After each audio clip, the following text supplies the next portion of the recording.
Ladies and gentlemen, we are live. That's right, we are live on a Friday night. We got the week in the books. And if you didn't know, this is a Wrasslin for Life network. We are ready to rock and roll tonight. We're rolling through 2 hours of SmackDown, 1 hour Rampage, probably an extra half an hour of talking because we got some things to talk about in the wrestling world today.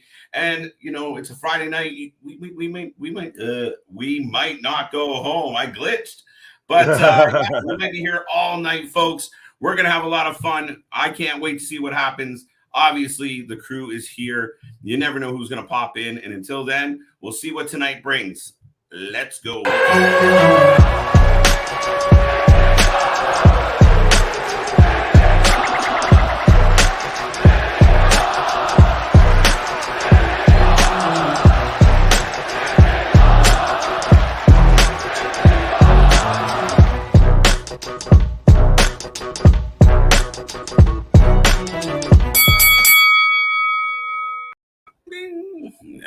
We are live, right?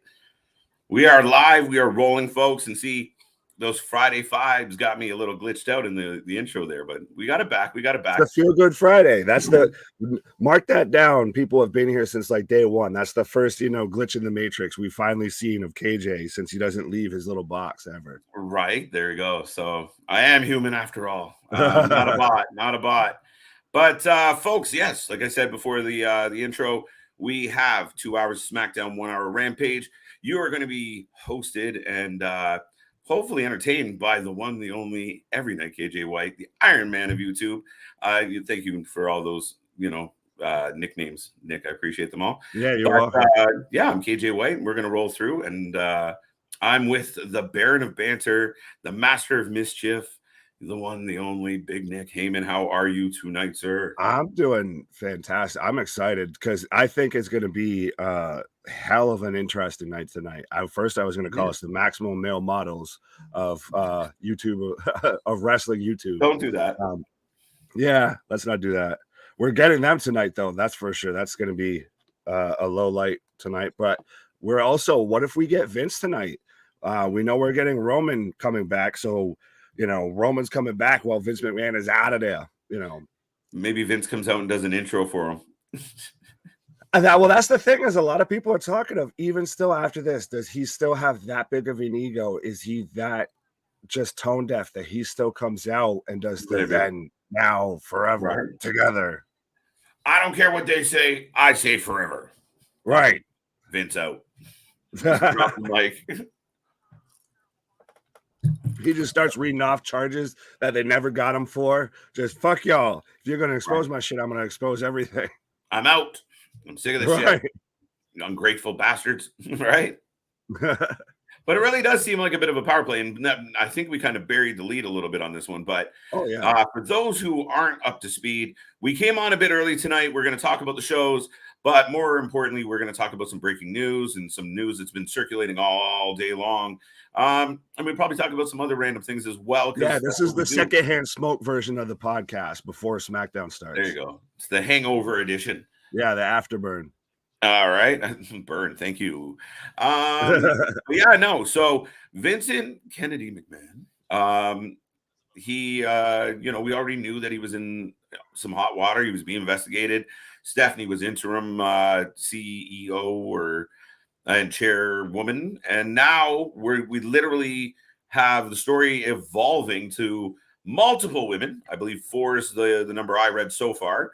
And upwards of $12 million paid out to these women for indiscretions. Now, does that include the $3 million before, or does that exclude it? So we're trying to keep track here, folks. Right. That's the thing. Is he's trying to outdo Amber Heard for who has to pay the most shit for people. How mad are you if you're the lady that got $1 million? Well, and with that being said, and I get that there's plenty of jokes to be made here, but at the same time, this is kind of a terrible sign for Vince to where it's like, I think we kind of talked about it a little bit earlier, earlier in the day about how, he's just paying for sex, all that. What's, this No, and it's that. worse. But That's not what he's paying it's way for. worse than that. He's paying Yeah. to shut people up for sexual misconduct and sexual harassment. Like, Yes. this is what happens when you, I'm sorry, but when you get powerful white men in a position like that, right? That they very much abuse that situation, and especially Vince is from that kind of era that we're now seeing.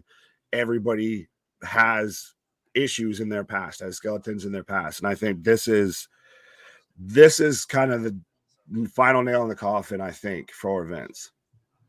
Yeah, I mean that's where this story evolved, and I mean, like I said, there's a lot of there's been a lot of jokes and a lot of things going around about this story, and again, it's outlandish and like it's ridiculous at the end of the day. But like we were talking about today, yeah, again, it's just it's such a power move because it's so unnecessary.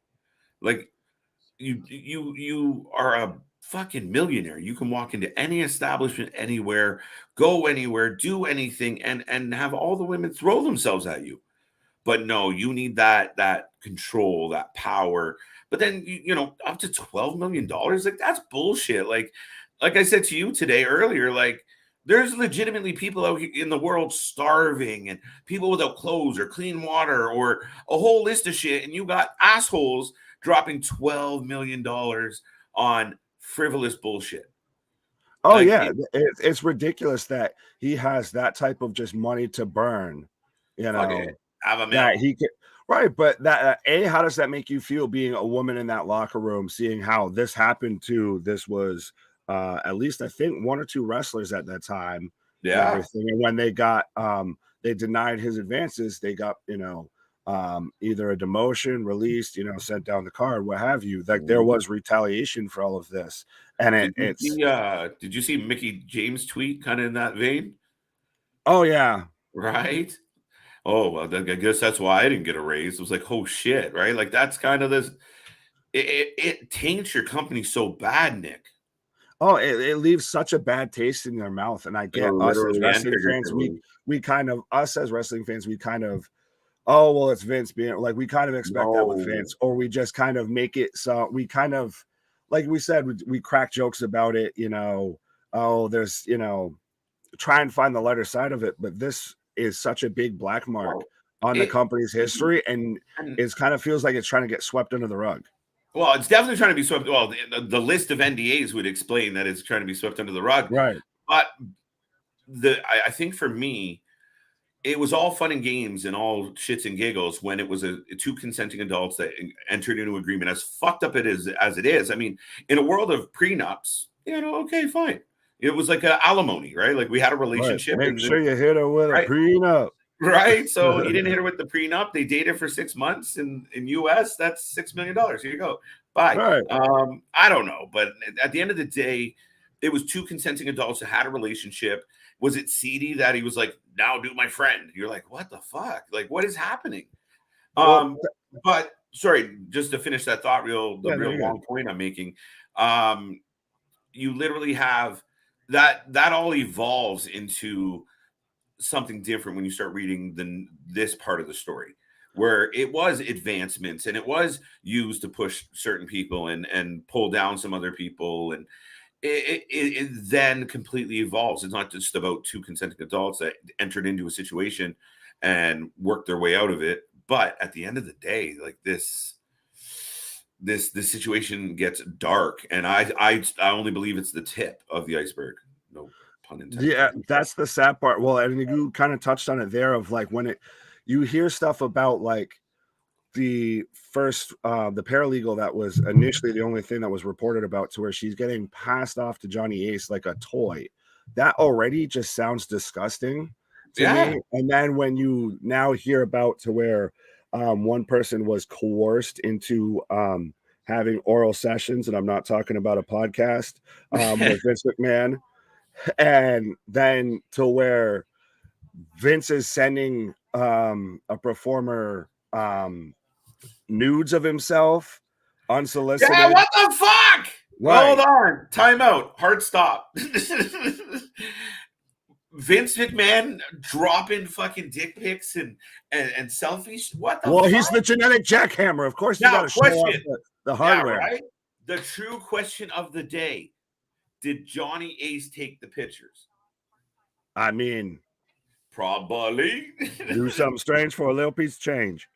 Johnny Ace is an interesting pawn in this whole fucking game that is being played right now. And maybe he's more like a fucking Bishop where, you know, he plays his angles, but no, he was meant to be the fall guy for all of this. And unfortunately, the floor fell out way faster than they anticipated. They anticipated that this was going to go for a while, and then they'd have to kind of only Johnny Ace would be the one that steps down, but they got rid of his ass so fucking quick.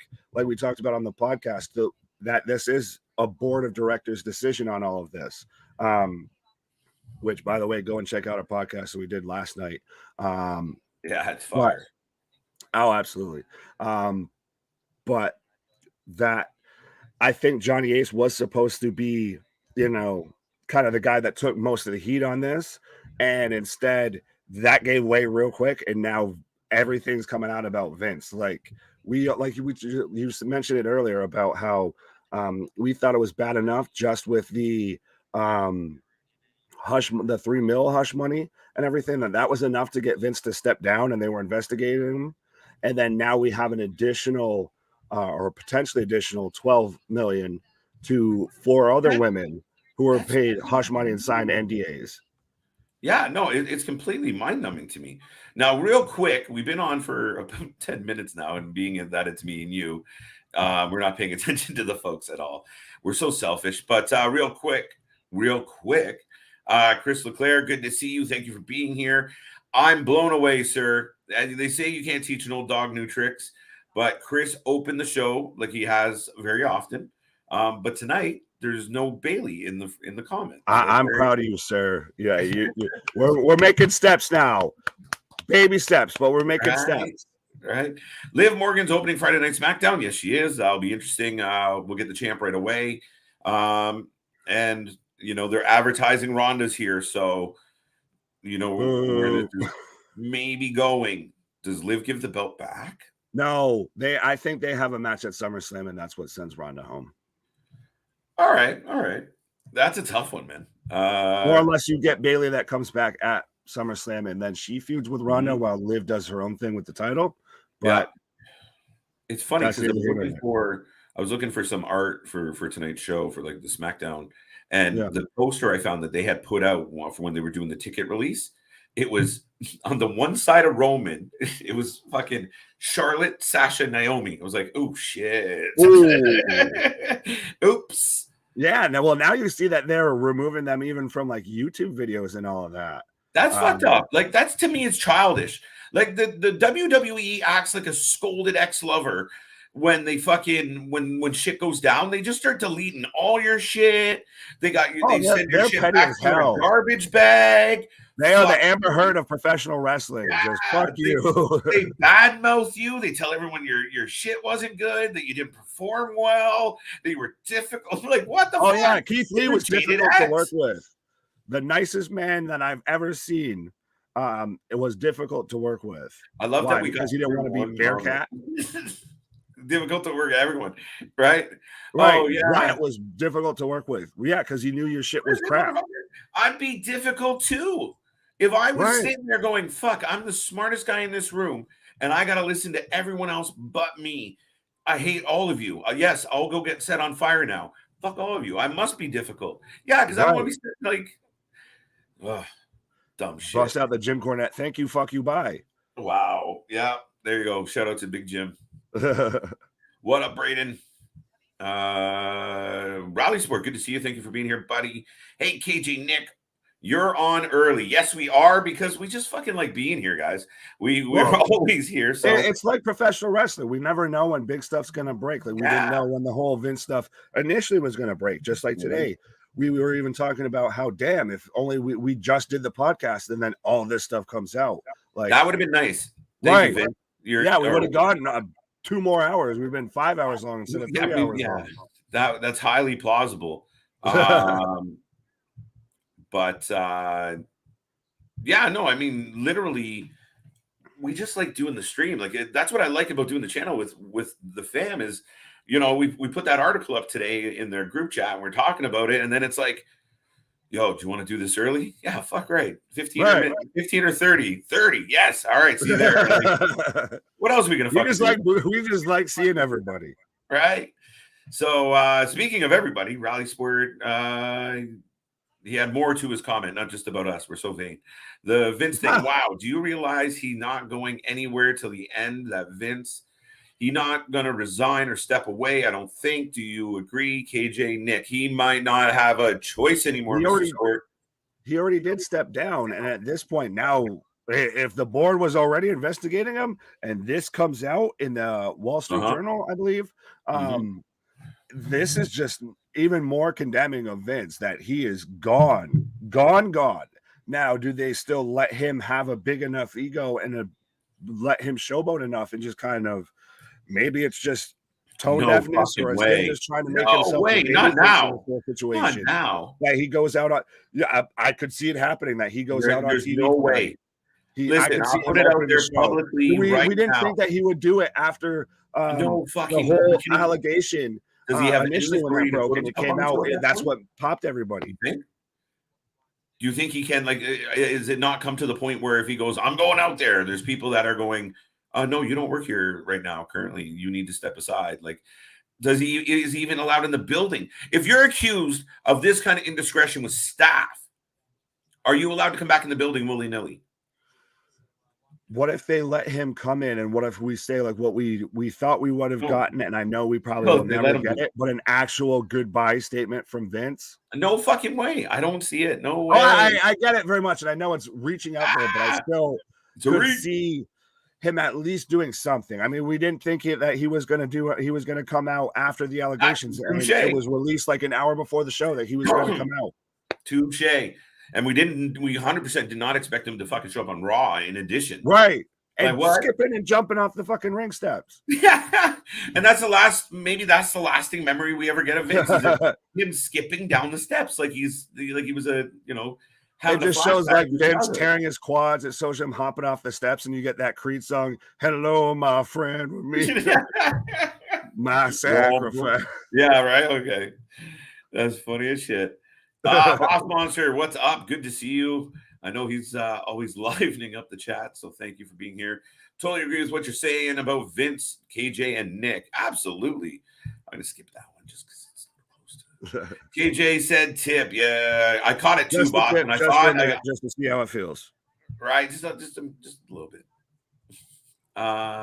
Sheamus versus Drew to face Roman Reigns, or Brock Lesnar for the Undisputed Universal title at Clash at the Castle. What if that plan gets changed, Nick, and it's now maybe going to be Fury versus McIntyre at Clash at the Castle and somebody else versus Roman? I don't think so. I still think that Fury does. If he's there, he does. Maybe we get Fury versus Sheamus instead, or we get Fury as like the Mike Tyson role to McIntyre versus, I'm assuming, Roman at this point. But I'm surprised that we're getting that match and especially this early, because that pay-per-view is not until September. Yeah. So I feel like they could have drawn this out and then had it be something in like August. Throw it out there as a match. Could have done something. I don't know. It's just and again, like all this like pre-planning, like there was once upon a time in wrestling, and I mean, I would imagine. I'd argue that AEW still sticks true to it, that you're building to the next big moment.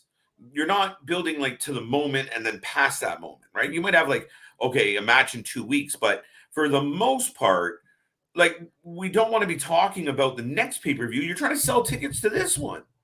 Yeah, well, and especially it's point proven with how they had to move Money in the Bank from a bigger arena to the MGM Grand is where they went up.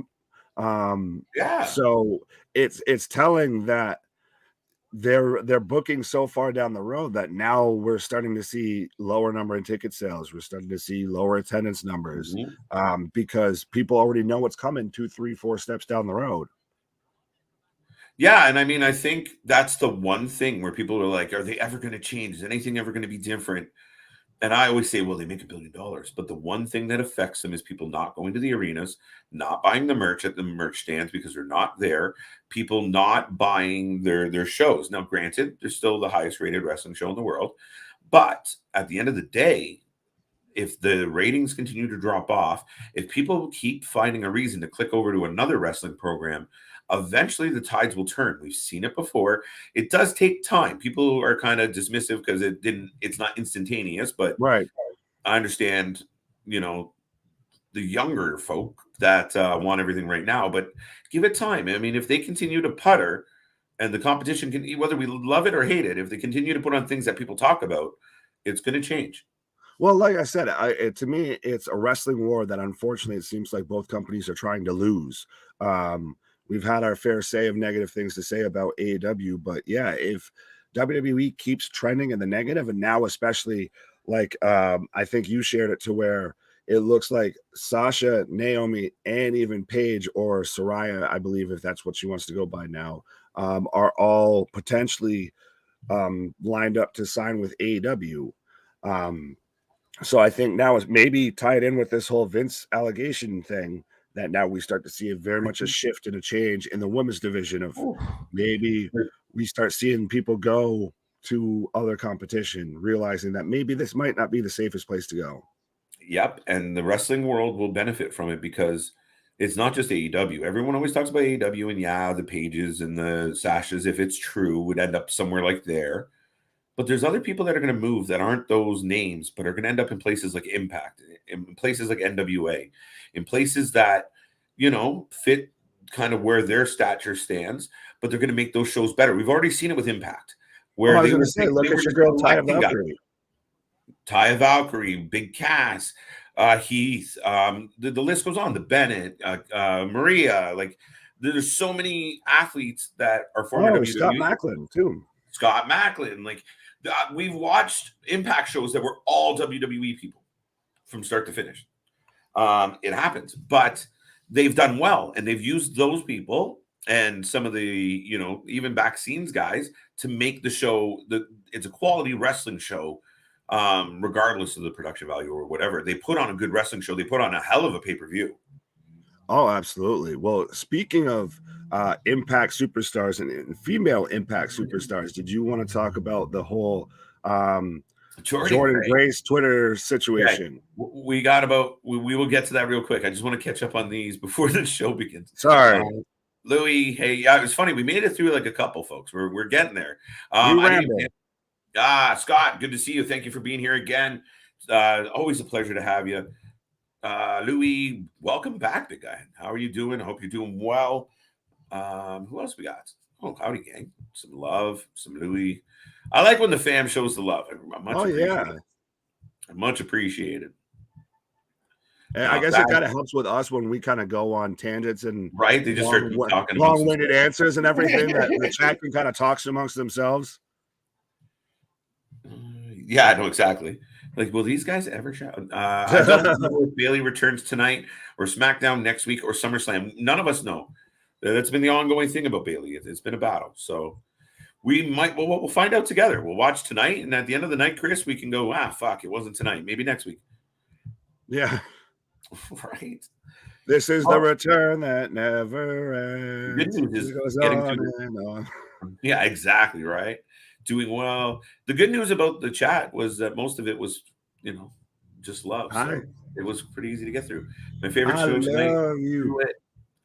So a lot of people have SmackDown as their favorite show, and I mean, it generally is. It's had some soft weeks lately. It's my favorite WWE show. Fair enough. Mine too. Next, Vince will be coming out like Val Venus. Hello, ladies. Hello, ladies. I love how we both instantly went to that. Oh, it's like a fucking knee-jerk reaction. Like trigger. Why do I feel like everything has like a fucking innuendo tonight? Like everything's just, I don't know. It's the vibe in the room for whatever reason. Yeah, it's a Friday night. It's a feel-good Friday night. That's what it is. Everything's, just I need 2 seconds to fix something, so I'll be right there. Yeah. Journeyman women will make a load of money away from WWE system. It will be harder. I said harder. I'm glad to see that you popped yourself within your own comment, boss. But yeah, I think seeing the female superstars are really starting to make their own claim. I think Deonna Purrazzo might have been kind of the first one that really she jumped from promotion to promotion here or there. She was the AAA champion, she was the Impact World Champion, she was ROH champion. And now you see that with Taya Valkyrie, KJ's favorite woman. Yes. I didn't know how to phrase that properly. But not my favorite woman, but I'm a big fan of favorite female superstar. You know. But anyways, like I was saying, that she's now kind of become the belt collector. Like she's XPW champ. She's the MLW women's champ. She's which belt is it that she has in AAA? Is she the women's or does she have? Is it like a tag belt with Johnny? No, she doesn't have the tag belt with Johnny anymore. I don't believe she has the woman's, or did she lose that as well? Well, I know she has 3 belts, but anyways, my point is that yeah, I think people now are going to be shifting away from WWE and going to other options, like you mentioned, Impact. There's still AEW. There's NWA. Ring of Honor is still going to be a thing. That's a hopefully going to be a separate entity outside of AEW. Like we saw today, it got announced that we're going to get the Briscoes versus FTR. We're going to get the rematch from Supercard of Honor, and I'm instantly sold on that pay-per-view just on that match alone. Give me that and call it a night, and I'm happy. But we're also going to get Daniel Garcia versus Wheeler Yuta for the Ring of Honor Pure Championship. Yeah, and of course too, it's going to be on KJ's birthday as well. So that's crazy, and of course it's going to be insane. It's definitely going to be both. With that being said, folks, we are coming up to the beginning of the show. We're getting to the top of the hour, so we are going to throw a little intro at you once again, just for the new people tuning in for SmackDown. And so we'll see you in like 20 seconds. And enjoy the show, folks. We got lots coming your way. Bye.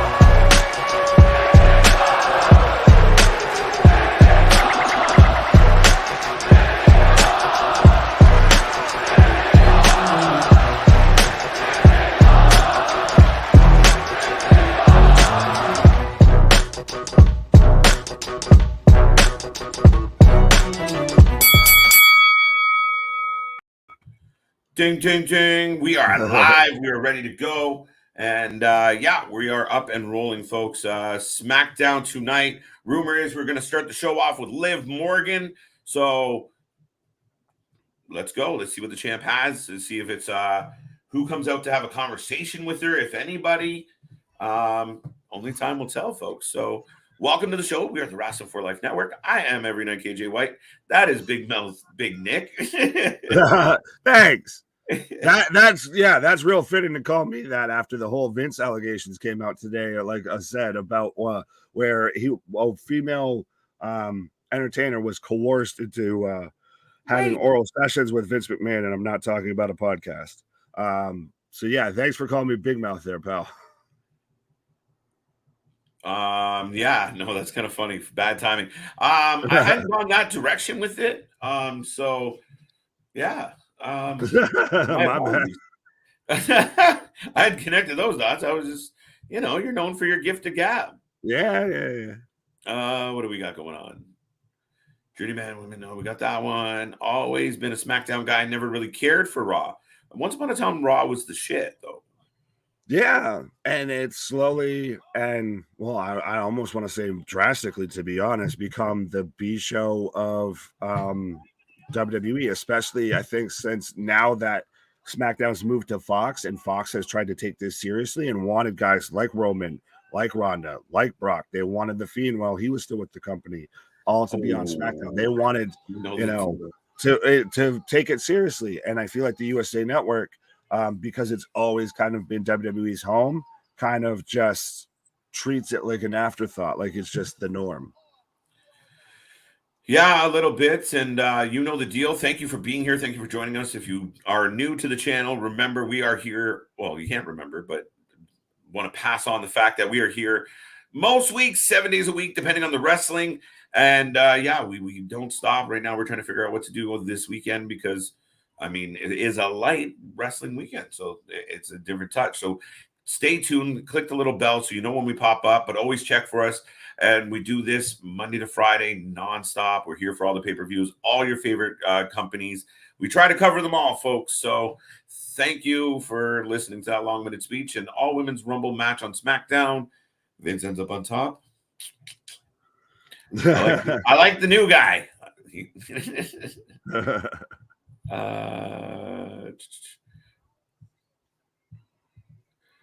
also made the Val Venus joke. I like it.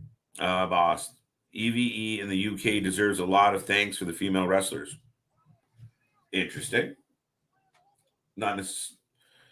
I mean, a good amount of wrestlers have come through EVE, for sure. Yeah. When you're talking about wrestlers out of the UK, I feel like there's kind of a lot of different places that you can give credit to. True story.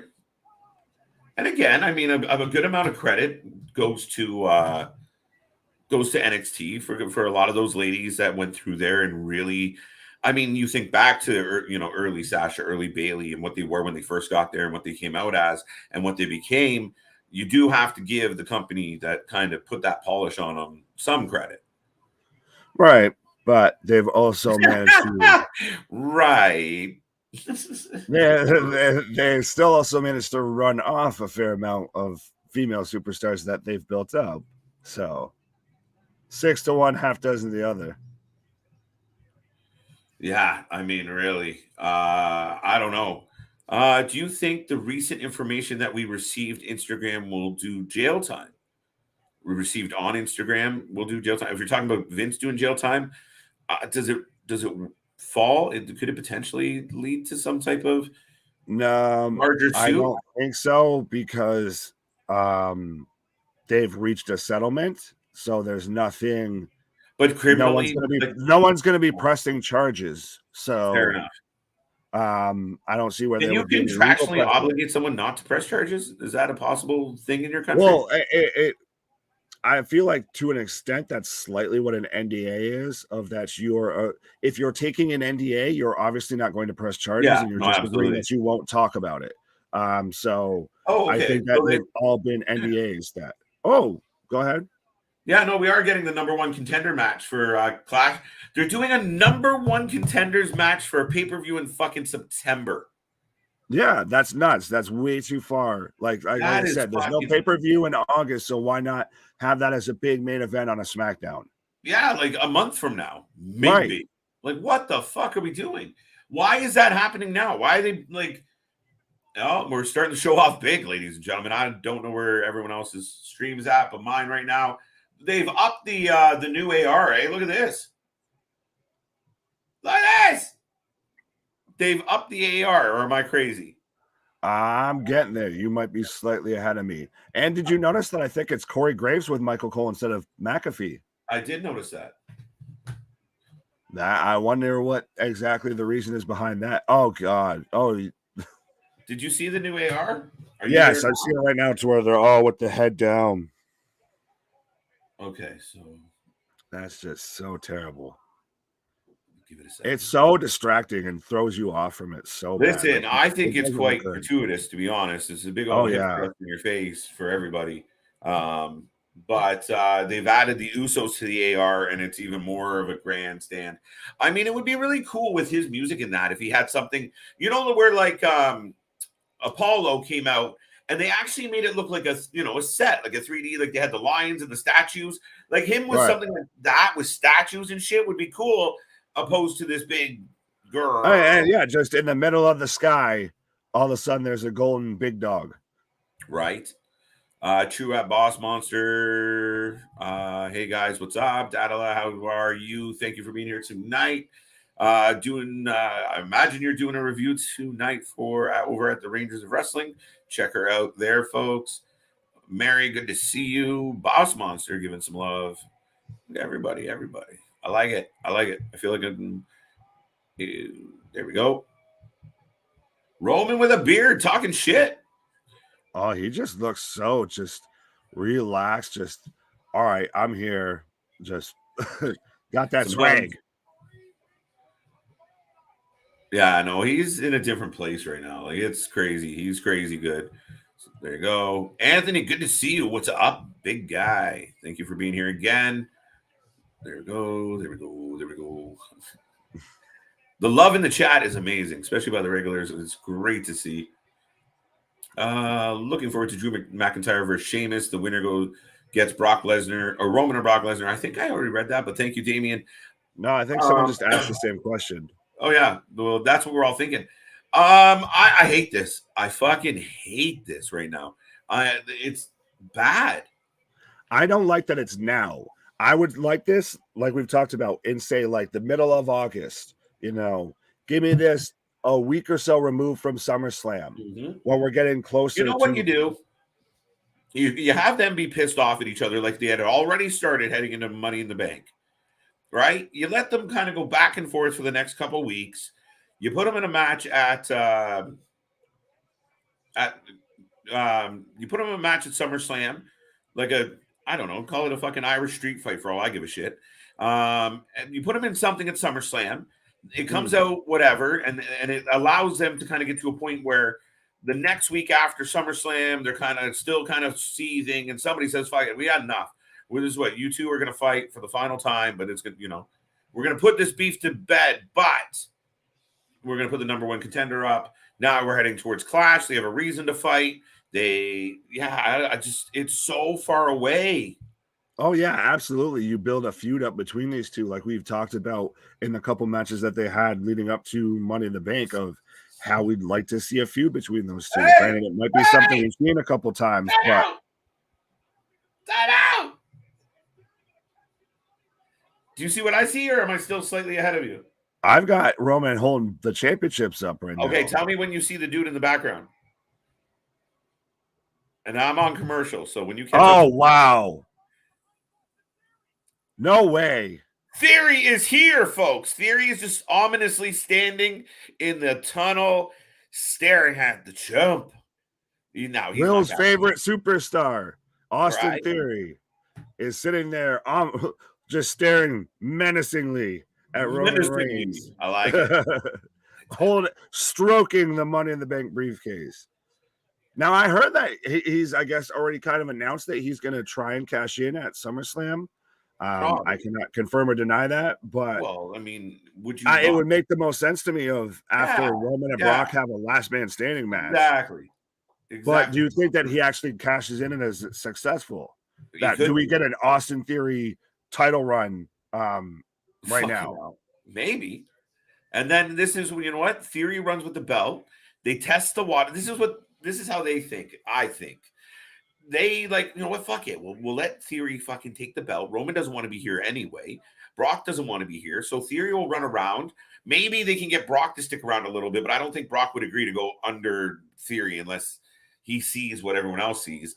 But at the end of the day, you have Theory go, and if it's real shit, you yank it real quick. You put him on a short leash, and you play it out. I don't even think you take that gamble, because we know it's not going to go well.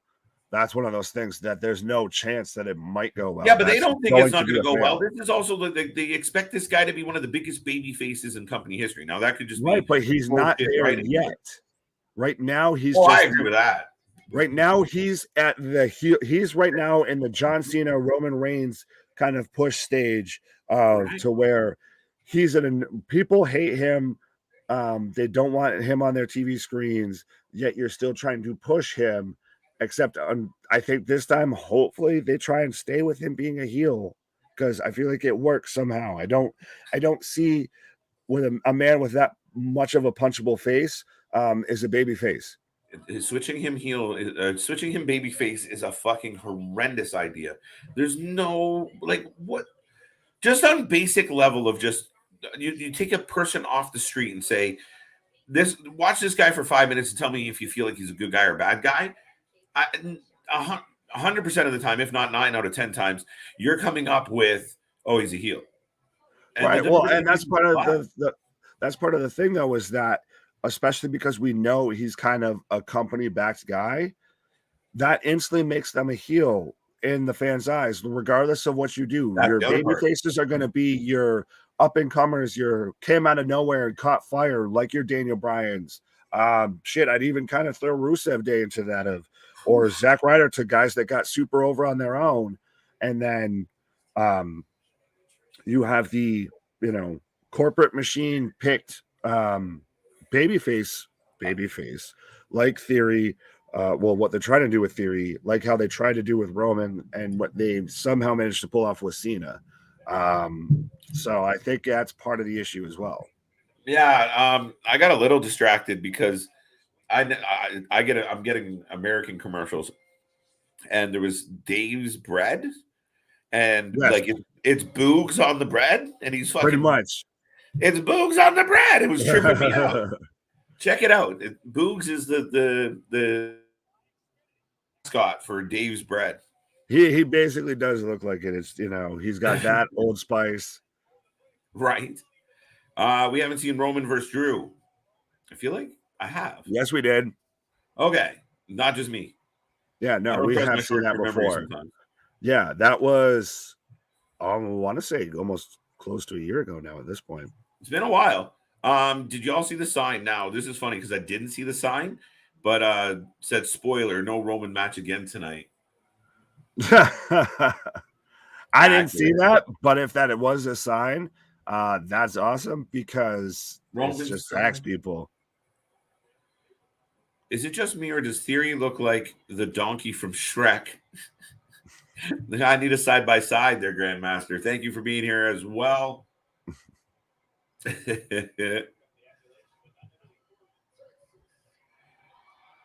Fort Worth, Texas. Theory's gonna piss me off until September. I don't know how long it's gonna go because, like I said, he supposedly is gonna has already kind of announced he's gonna cash in at SummerSlam, so end of July. Mm-hmm. Now, everyone assumed that Roman's just gonna hold this belt to WrestleMania, which has been the long-standing thought. But what if they're just like, fuck it, you know what? We need our champion on TV. I don't know, but look at the heat he's getting. Like we talk, like people say that Roman isn't the top dog. But look at the heat. He just generates heat now. It's great. Oh, he's literally on a whole different level. Like he talks about. That's the thing. I feel like if you take the belt off of him, you kind of kill his gimmick. You kind of kill his whole shtick. Like that's when you it's hard to be that cocky and arrogant without the right. Yeah. All that gold makes him. You maybe get the one time of, oh, he caught me slipping and now I'm chasing. You get that one chance, but you can't have that. That's what I was saying. They could do Theory. Right? Theory fucking cashes in, beats him, and then maybe he runs with it. But eventually Roman's going to take it back and then run it to WrestleMania. Well, that's the thing. I think if Roman loses it and then gets it back, whoever he loses it to, when he gets it back, he's going to destroy it. If we could do that's a theory. So I don't know. The writing is so sporadic and so all over the place. It's so hard to kind of follow what you would think the story would be. You're like, we think it's going to go this way, but they just come at it from like weird angles and like. Well, when you're changing from day to day based on certain allegations popping up as to who's in charge of creative and who's in charge of the company, I can see why it'd be a little bit of a clusterfuck.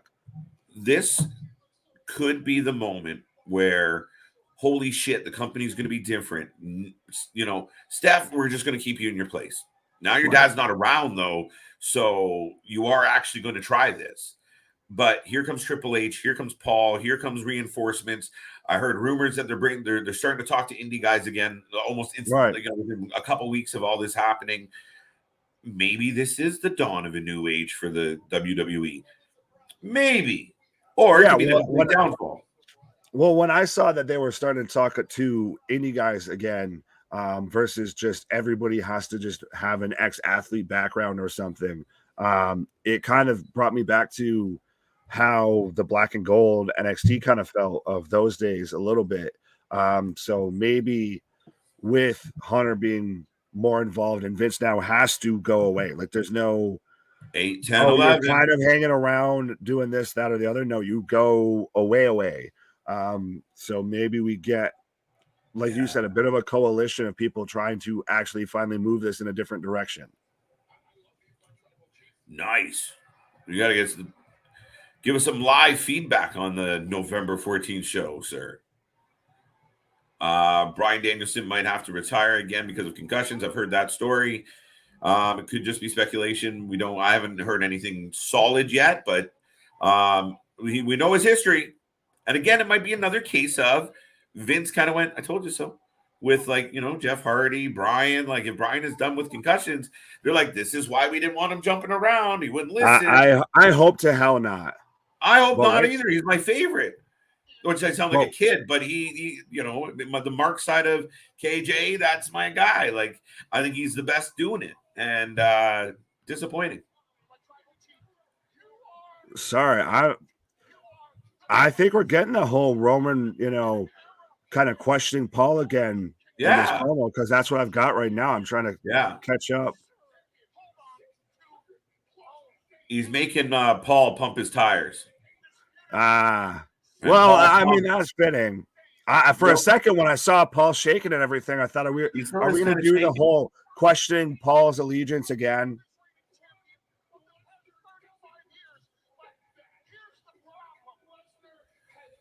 All right, so Paul's doing his thing. There's not many people in this world that can pump a tire like Paul Heyman. Like he amps up a human being.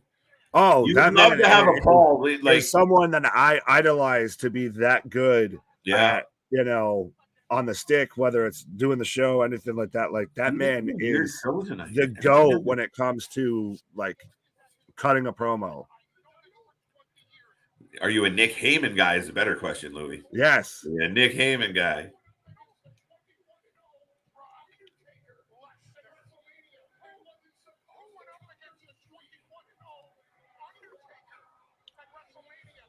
It's weird because there's kind of this thing where Paul's he's kind of gassing Brock too as well. Brock. Yeah. And the crowd's starting to cheer. Well, I mean, Brock's supposed to be the babyface. I think this is how they're going to work and try and get people into the match because we've talked about it before. This match has happened quite a bit recently. Yeah. To Anthony's question about Paige, and I agree with Scott here instantly. I think the rumors are true. I think because that's the place where it seems like WWE will say to certain people, like, you can't come back and be an in-ring competitor because of this, this, and this. And AEW is like, all right, you can do it. Just be very careful. So, yeah. I think, listen, I'm telling you right now, if you were to add Paige, Sasha, if Sasha just did it out of spite, if Sasha said, you know what? My cousin Snoop went over to AEW. I'm going to go there too. Well, and if you get Sasha in AW, you're going to get the best Sasha because she, like you said, she's going to be doing it out of spite. Yeah, and then you put her in there but you start elevating those other athletes instead of it being, and I don't mean this disparagingly to anyone, but where you see like an up and comer like Statlander against the champion, you're like, oh, okay, the champion's probably going to win. Like there's that drop off in AEW between like their top and then the rest for me. So when you start bringing in these names, you instantly elevate. Like Britt Baker's now fighting Sasha Banks, not pick 'em.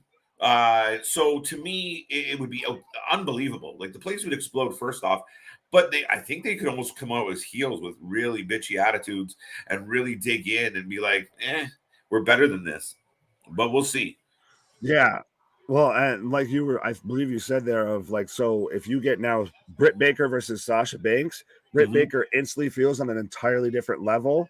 Sad to say, even though she had an amazing run, she changed that AW women's division. But if you get her versus Sasha Banks, here comes Theory. He's finally going to actually announce himself after he's been standing at the ramp. Well, and sorry, while you were talking too, I was halfway trying to pay attention to Paul Heyman. Paul Heyman cut an amazing promo at the end of that, just absolutely gassing up and firing up Roman. Yeah. Oh, so Theory give us a good old victory lap around the ring and walks out and holds up the case and he's gone again. So he's just fucking with Roman, which right. But so if we're following the timeline of what they put out on TV, and this is going to be me being nitpicky, so he walked out there, stood stroking, menacingly looking with the briefcase. Sat there the entire time while Roman and Paul cut this promo, and then they finally hit his music, and then he just kind of gives us a little victory lap and takes off. Like, how much of a fucking idiot does this guy look like? Yeah, a little bit. I mean, again, it's his character, and he's harassing, and he's kind of doing his thing. So you can't really hate that that's kind of the shtick. Here's the swerve of the century. Austin Theory becomes the next Paul Heyman guy. Could you imagine? But I don't think it works for Roman. Yeah, but I don't think Theory needs a mouthpiece. No, not as much, but I think it's still the perception, right? Both guys. Well, I think that kind of just more comes with any sort of attachment to him and instantly get someone a bit over it. It's like a bonus pack in a video game of you get a +5 heat just by being with Paul Heyman. Yeah, no, absolutely. It's just that perception, and you get like the fancy intros, and you get to say you're a Paul Heyman guy, which you should be saying you're a Nick Heyman guy. Absolutely. So, no, I completely agree with you. It's a funny take. But now one of your favorite groups in wrestling are on the way to the ring, and the Viking Raiders are here. Huh? We're getting they give them shields. Listen, I've been trying to defend these fuckers and your whole I hate the makeup bullshit. By the way, fans, you guys out there, let us know. Do the new makeup on the Viking Raiders suck and make them emo, or do they look like Vikings? Emo. The Hot Topic Raiders. That's what they are. The Hot Topic Raiders. You're gonna get votes just for that. Because it's the fucking truth. They're coming out with shields. They're furries now. They've got, rat pelts and beaver tails and like that on them. Right. And that's kind of what Paul Heyman does, right? At the end of the day. I mean, sorry to this comment is my bad. Yeah, no, he totally completely didn't mean to do that, by the way. But yeah, no, that's kind of what Heyman does is he sells you on everything, and he's totally gassing Roman up. So like Paul Heyman is the definition of could sell ice to an Eskimo. To where no matter what, I know CJ's even called me this before if I sound like a con man when I talk, but that's what Paul Heyman to a T is. He could do whatever. He could sell you on anything. You could have just bought a car and he could sell you on buying a new one. No, absolutely. Isn't that going to be bad thing though for AEW that the fans are going to say that they have to rely on former WWE guys to get over their talent because they can't write good storyline? Wait. Makes you agree with MJF. Kind of, sort of, yes. But you listen, it's like any other sport. If the free agent's there and you can afford them, you fucking do it. And you don't care what anybody thinks. You do what's best for business. And signing a Sasha Banks elevates your women's division. Fucking do it. Sorry, what are we? Do you think we really get to a point like that to where it is kind of like a NFL or an NBA like kind of free agency of guys? We're already seeing it. We're already seeing it. We're already seeing guys refuse to re-sign. That would never happen. Well, that and we know a lot more about like contract numbers too. Yeah, but like you go back 5 years, it was rare for a guy to say, fuck this, I don't want to do this anymore, because it meant either grinding on the indie scene, which there wasn't a whole lot of, not a ton of money for guys. And I don't think I'm off base with that assumption. Now, things have changed. Like we talked about, it's not just the WWE versus AEW, it's WWE versus the wrestling world. You have and that's the thing is, even a couple of years ago, you didn't have as many another option, or at least this many options that you were just doing there. Where now there is that other threat that somebody could jump, that somebody could make a better offer of, hey, they really see a lot of talent in so and so, so they're gonna, try and offer them a bigger contract to try and sign them versus, what even WWE's offering them. Like you were named off a bunch of people in Impact that are ex-WWE guys. Yeah. And they've managed to turn their whole careers around. Yeah. And the truth is AEW can't sign everybody. So there is that dilemma. And even if they did, you sign 3 new women, you're like, shit, what are we going to do with all these other people? So you're going to see other people move on, and that's just part of the business. That's part of building a team.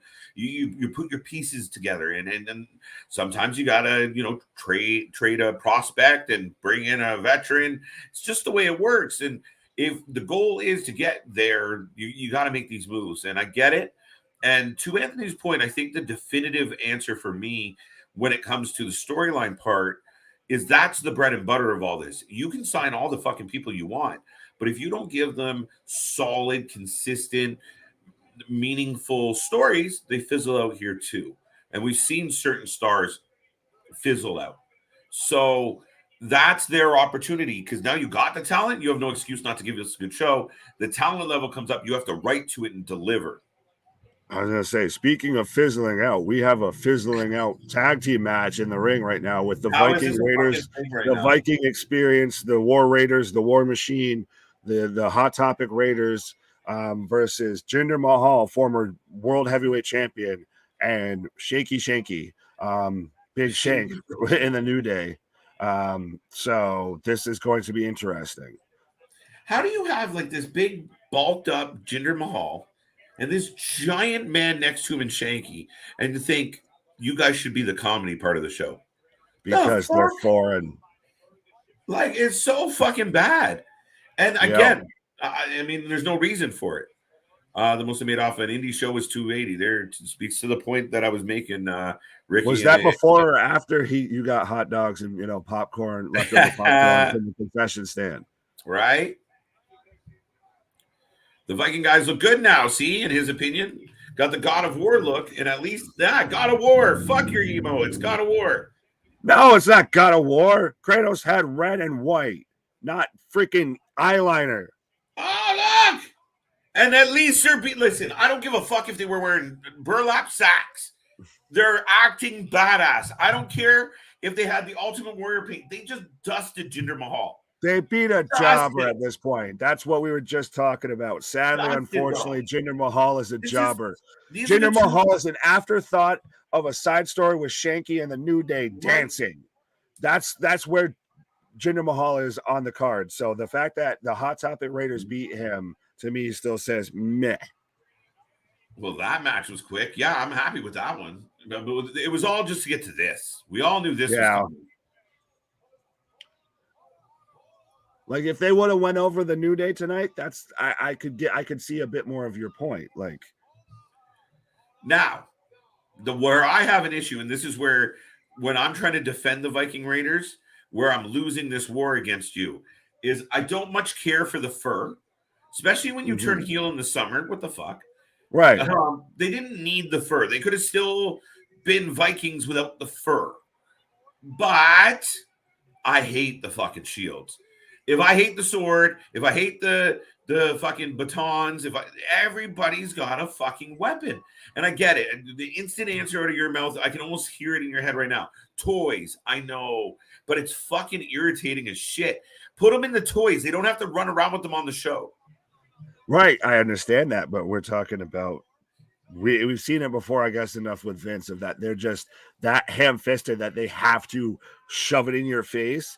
It's even an example like with New Day right now that we have out here of every time everything was about, Cocoa Crisp or whatever, Honey Smacks, whatever cereal that they were promoting.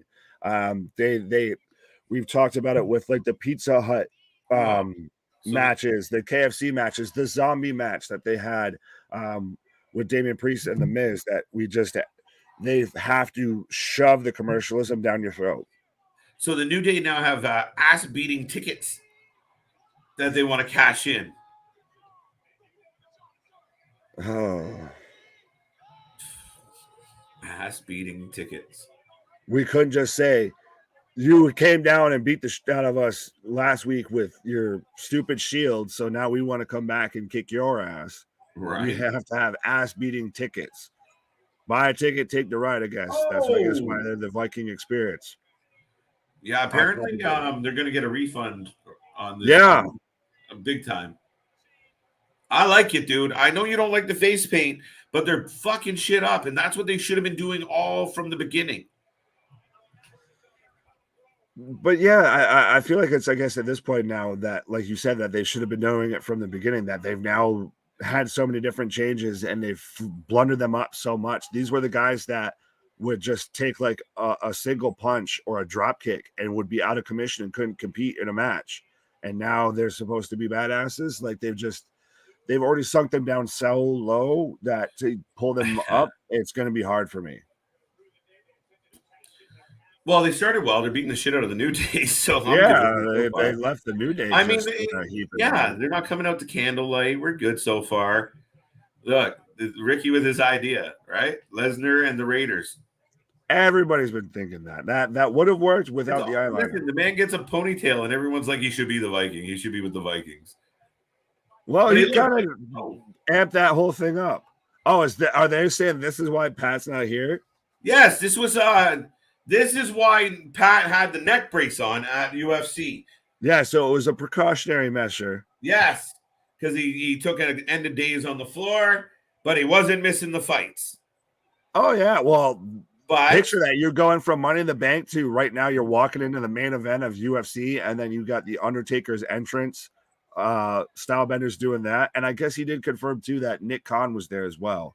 Nick Kaun was in the picture. Nick Kaun was right there. Like, I think he was kind of doing that half in, half out, like trying to hide out. Like it was kind of. I guess that's a bit of what Pat was trying to do too. Of like, should I really be in this picture or not? Right. So Nick Kaun, Pat McAfee, the McMahons, and then Steph and Vince, and then Triple H. Like, what a fucking hodgepodge group to hang out with. Well, could you still though, like I said, if you and we've got now Corbin on commentary, bum ass Corbin. But still imagine though, you go from calling the main event, you go through calling all of Money in the Bank. I hope you get jumped by Pat, just saying quick. Oh, absolutely. That would be awesome.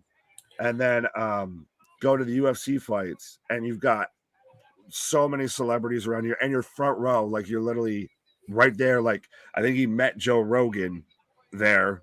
So that's just insane to me. What was that one? Paul Heyman can sell the Brooklyn Bridge and insurance for it. All right. Wouldn't that make it seem like AEW does not have to write consistent storylines to their young talent, that they have used other companies' stars to do it? No, because I think if you do it properly, right? I mean, this is on the assumption that they do it in a correct way. They do it, transitionally. They don't just dump a whole bunch of, like, we show up next week on Dynamite and there's 7 new wrestlers, but it does push down. Like, so maybe someone like Dante Martin spends more time on Dark and less time getting a Dynamite spots, or, some of those younger guys, are stuck at Dark, and that's just the way it is until they get to that point where they're bumping out other people. Right. And again, you can't sign everybody.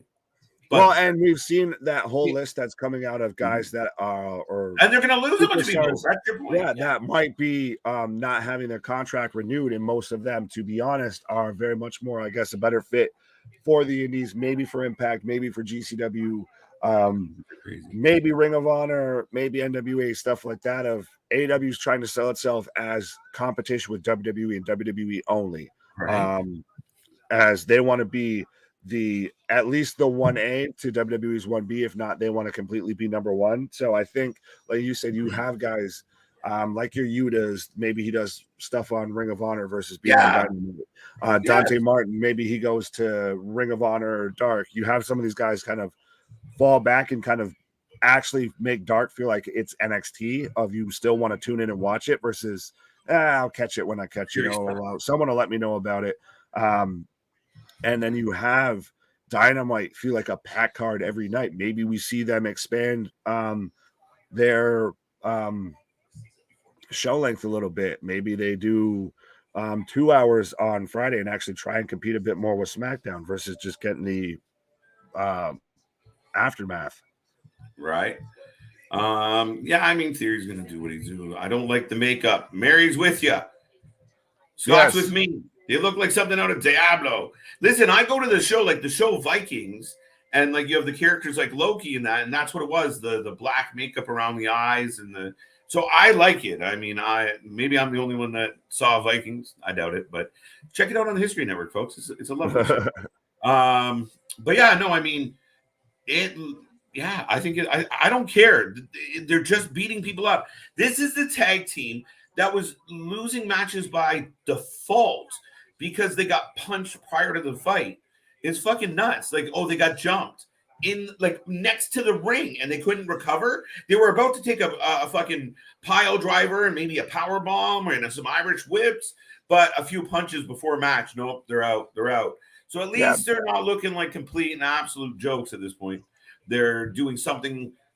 They're beating people up. All right. Right, but that's what I said though, is that to me, they kind of just sunk them down so low that it's going to take a lot more than this for me to find them believable. I understand that. That makes sense because I mean to also know that this looks good maybe for a few weeks and then what? Shit, right. Where do we go from here? Right. So why is Shanky and Jinder still together? I don't quite know. They don't like each other. They're having issues. Jinder doesn't like to dance. Shanky can't because stop. Keith Lee and Swerve are still together. That's pretty much, I feel like, halfway what they're doing and just doing it poorly of like a tag team that doesn't get along but still manages to get along, except WWE is just doing it crappier. And by the way, for folks that are watching along or aren't watching but are watching us, we are I'm coming back right now from a commercial break and we're getting the Gunther Open Challenge. We didn't open the show with Liv, did we? No. There you go. But yeah, man, I really do think that we're coming back to I got the graphic. I will remind everyone as we come out of this break, if you haven't been here before, please like, subscribe, share with your friends, let everyone know we are here. I always say it. Tell your auntie, your uncle, your cousins, your pets. You tell everybody. You're walking through the mall and you see someone with a wrestling t-shirt. You let them know about us. If you can prove to us that 10 of your friends are actually watching this channel, we will send you a t-shirt, maybe a cool one like the one that's behind Nick from the wonderful Alt Tees. Big shout out to Alt Tees for that. And more coming, folks. We're only getting started with Alt Tees. So go check them out on Instagram and everywhere else on social. I have Gunther and Ludwig in the ring. Yeah, who do you think we get for the Open Challenger tonight? I didn't see this advertised. What's that? We need a baby face. I didn't see anything advertised. No. Worry. I'm not sure what happened there. Brian down. Yep, okay. But we suck at comments. We need we just talk a little bit too much. You think Paul Heyman turns on Roman at SummerSlam? I highly doubt it, but weirder shit has happened. Why not? I think it would blow our mind if Paul Heyman somehow fucked over Roman on behalf of Theory, not Brock, Theory. Yeah, but I don't know if we exactly get that. Because I feel like right now they kind of have to be a package deal. And like I said, if you do that, you can't start breaking down Roman's character this early if we're still going to potentially get that Roman versus Rock match. Right.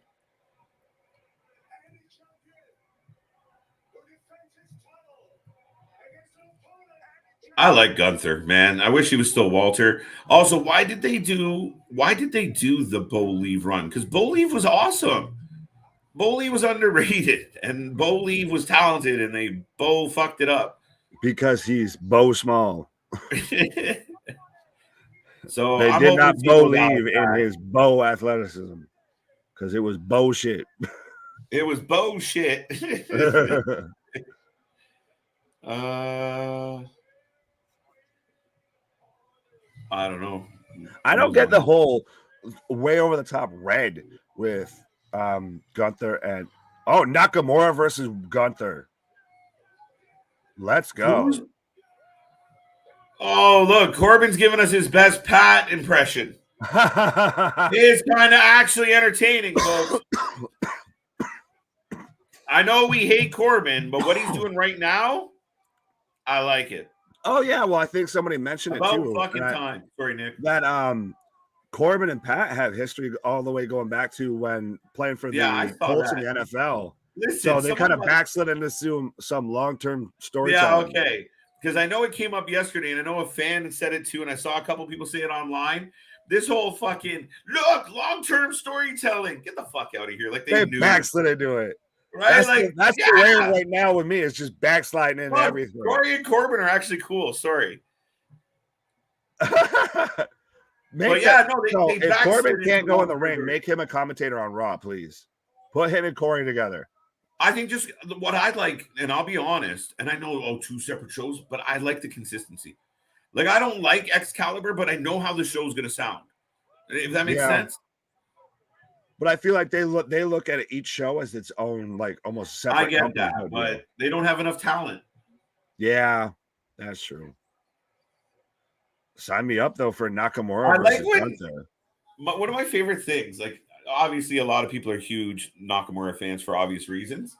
But he has this thing where he makes his face up to his eyebrows, and he just looks like a happy little cartoon for a second. Like, he's just like, it makes me kind of chuckle every time he does it. But his facial expressions are amazing. He's to me one of the most underrated people when it comes to facial expressions. Like, even when he did the whole thing with we're gonna get Ludwig versus Shinsuke. Really? Why can't we get Gunther versus Ludwig? Well, you gotta fight the little guy to get to the big guy. I'm okay with that. Yeah, but it's supposed to be. It was the Gunther Open Challenge. But what makes me sad? Yeah, that's actually a good point, motherfucker. Yeah, that's right. Consistency.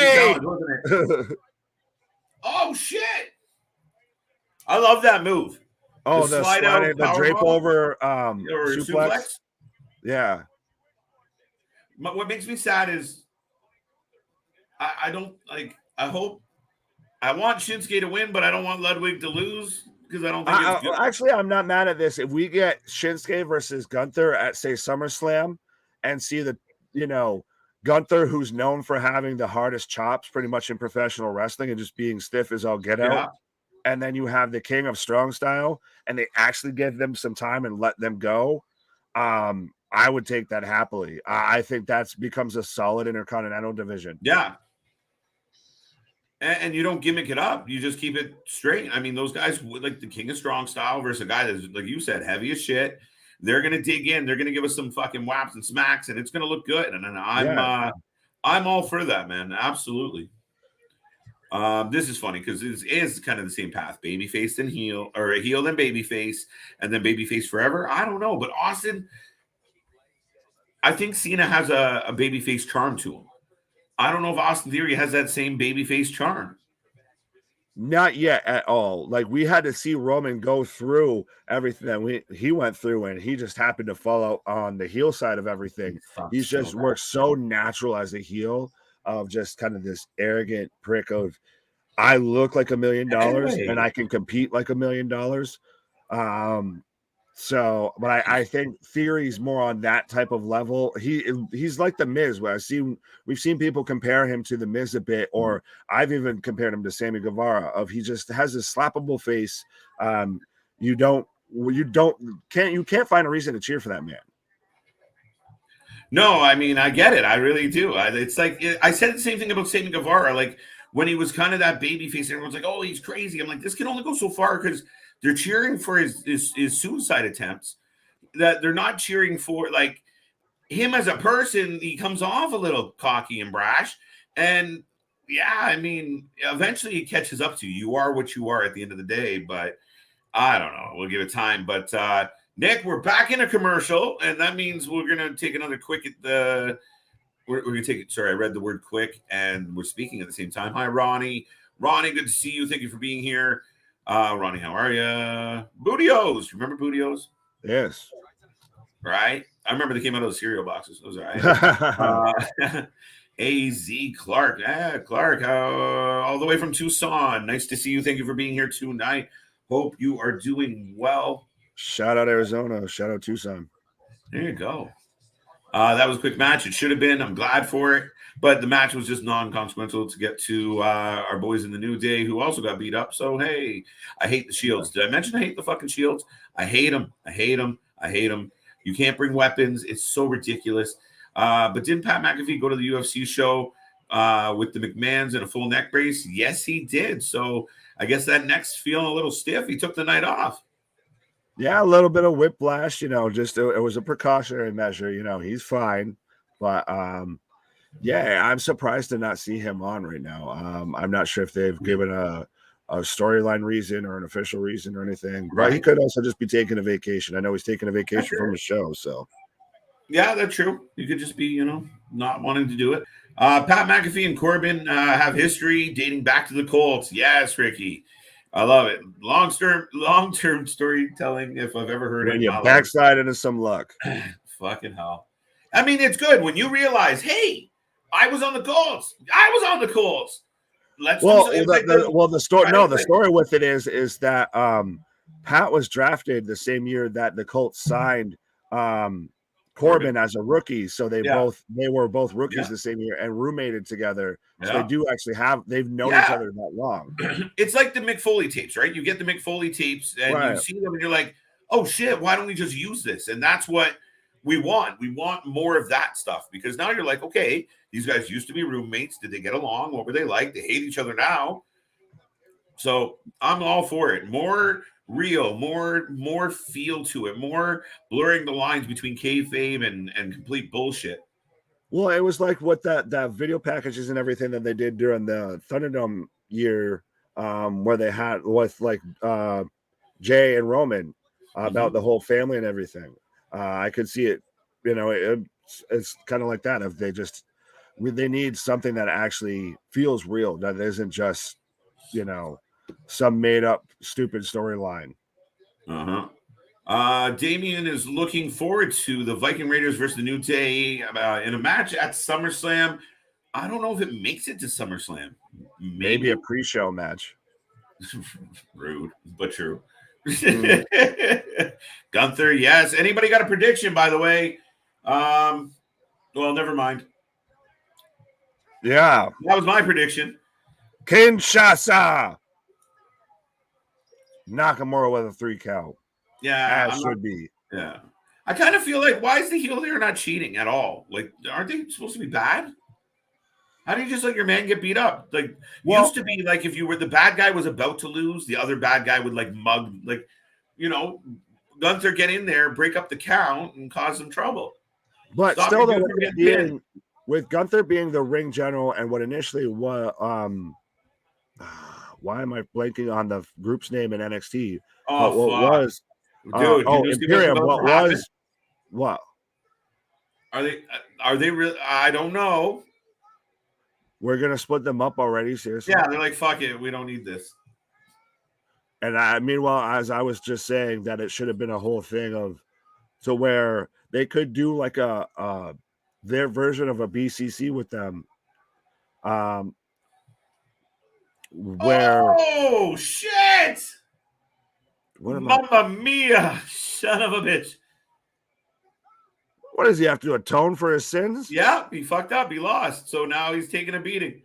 So does he get to do this to Gunther when Gunther loses the No, he's the boss. Oh, that's Vince. The boss is allowed to fuck up.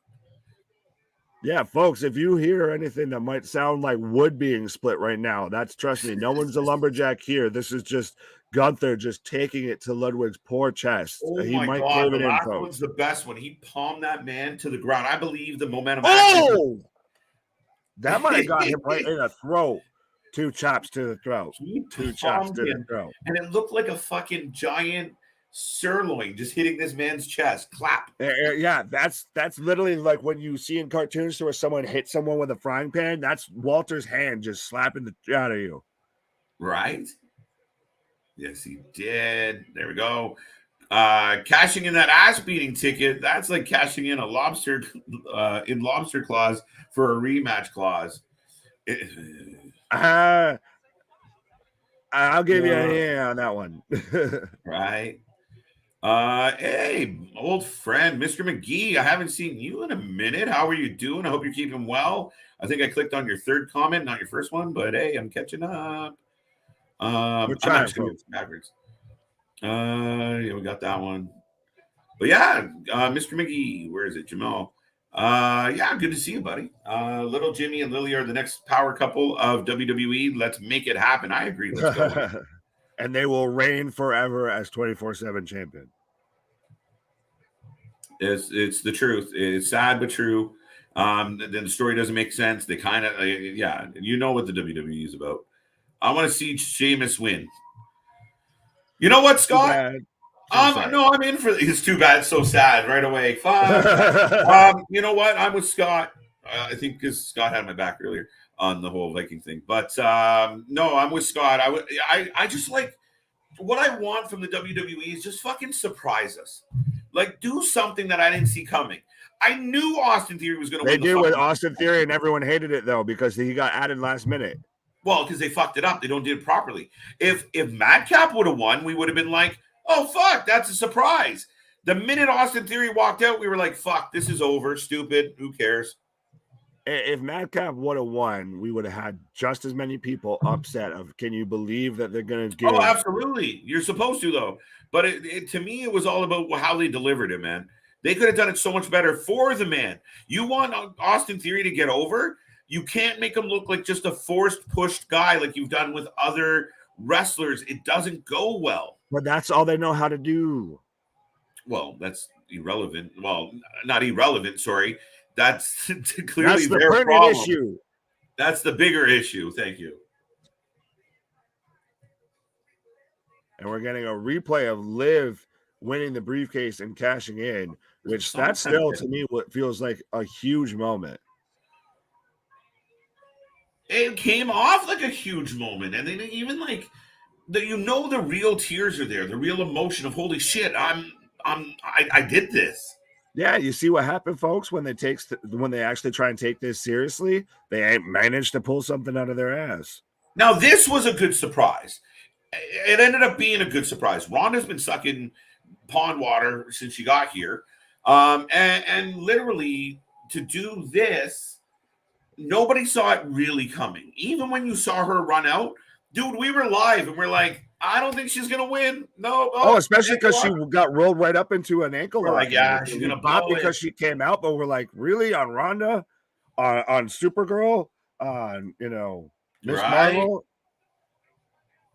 But the emotion behind it, and you look at the footage. The footage doesn't lie. The fans are fucking thrilled, and social media has been absolutely blown up with it.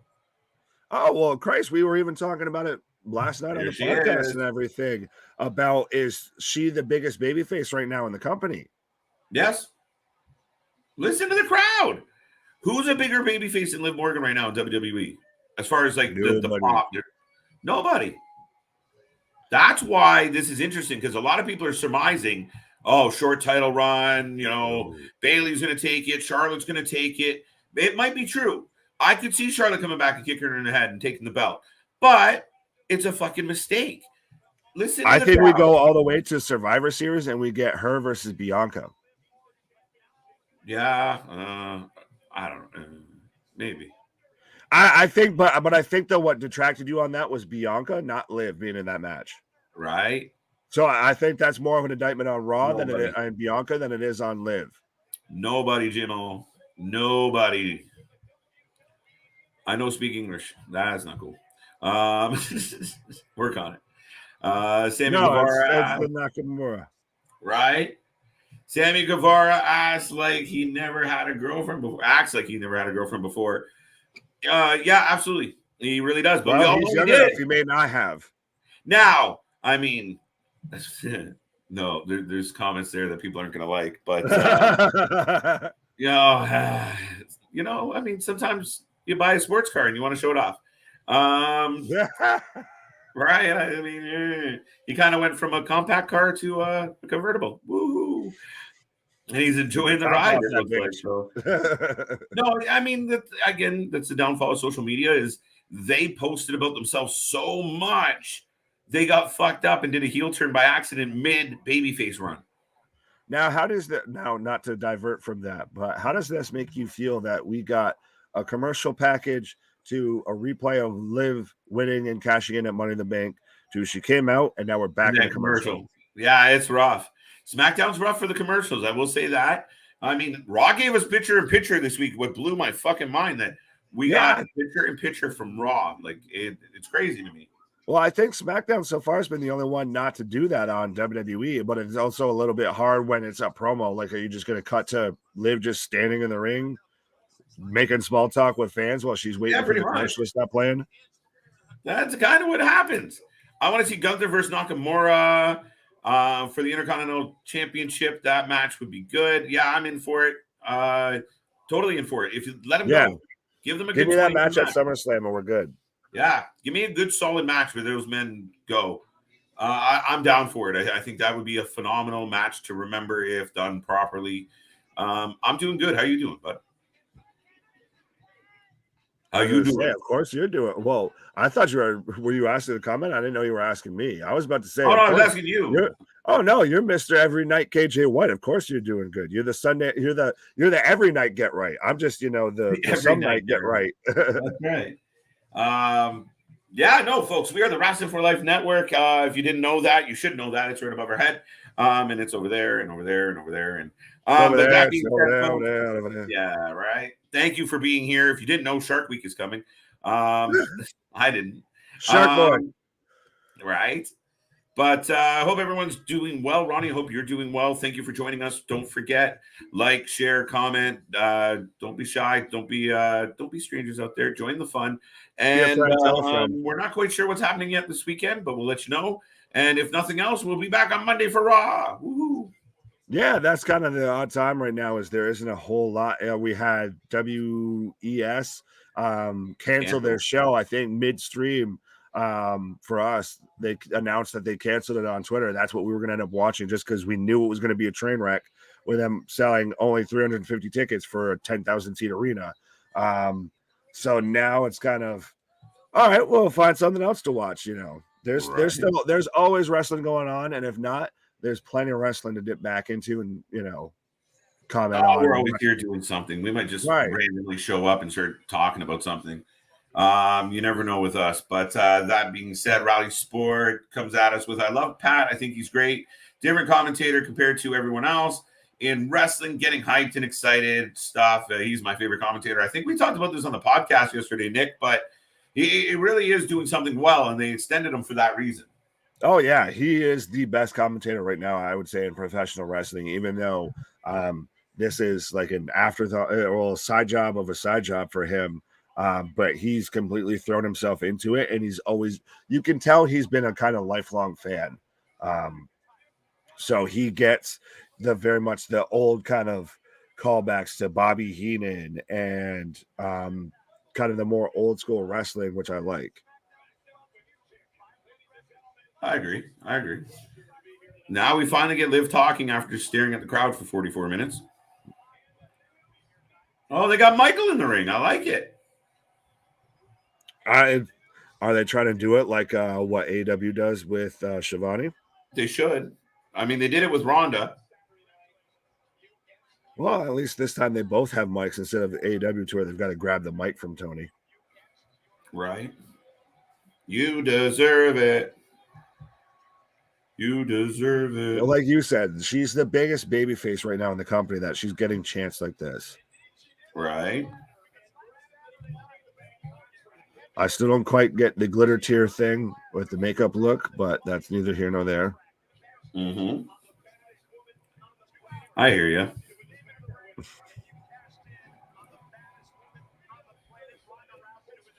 Cool, eh? Oh, another new name. Welcome to the show, Batman. No. Batman. I almost wore my Batman shirt tonight, so it's kind of fun. I want to see Bianca versus Rhea or Charlotte. I say Rhea. Rhea is a good bet right now. I'd rather see Rhea versus Bianca. And sorry, I'm trying to watch two things at the same time. You and her. You have to choose, KJ. Me or her. What did you say about the Rhea Ripley match? What's that? What did you say about the? No, I was just saying that I would rather see. I would absolutely rather see Bianca and Rhea than I would Charlotte and Bianca. Yeah, I think so. I just want to see Rhea get some love. Yeah, well, that's the thing is every time she kind of manages to get up there, she's kind of lost to Charlotte, or like with this time, she ended up V-triggering herself thanks to the bottom rope. So she was out of that match.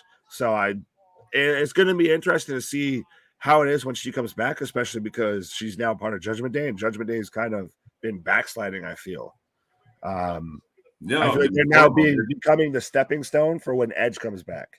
they've done the same, like, just like so many like Retribution and a bunch of other factions. Judgment Day's gone to shit, and I mean, part of Edge coming back, like, say all these hints and shit are Edge. What you want Finn and Damian doing is completely annihilating people, because when Edge returns to avenge everybody from this torment, he gets a bigger pop. It matters more. Him coming back to pick a fight with these guys that haven't done shit since he left, they're like, dude, why are you even fighting them? They suck.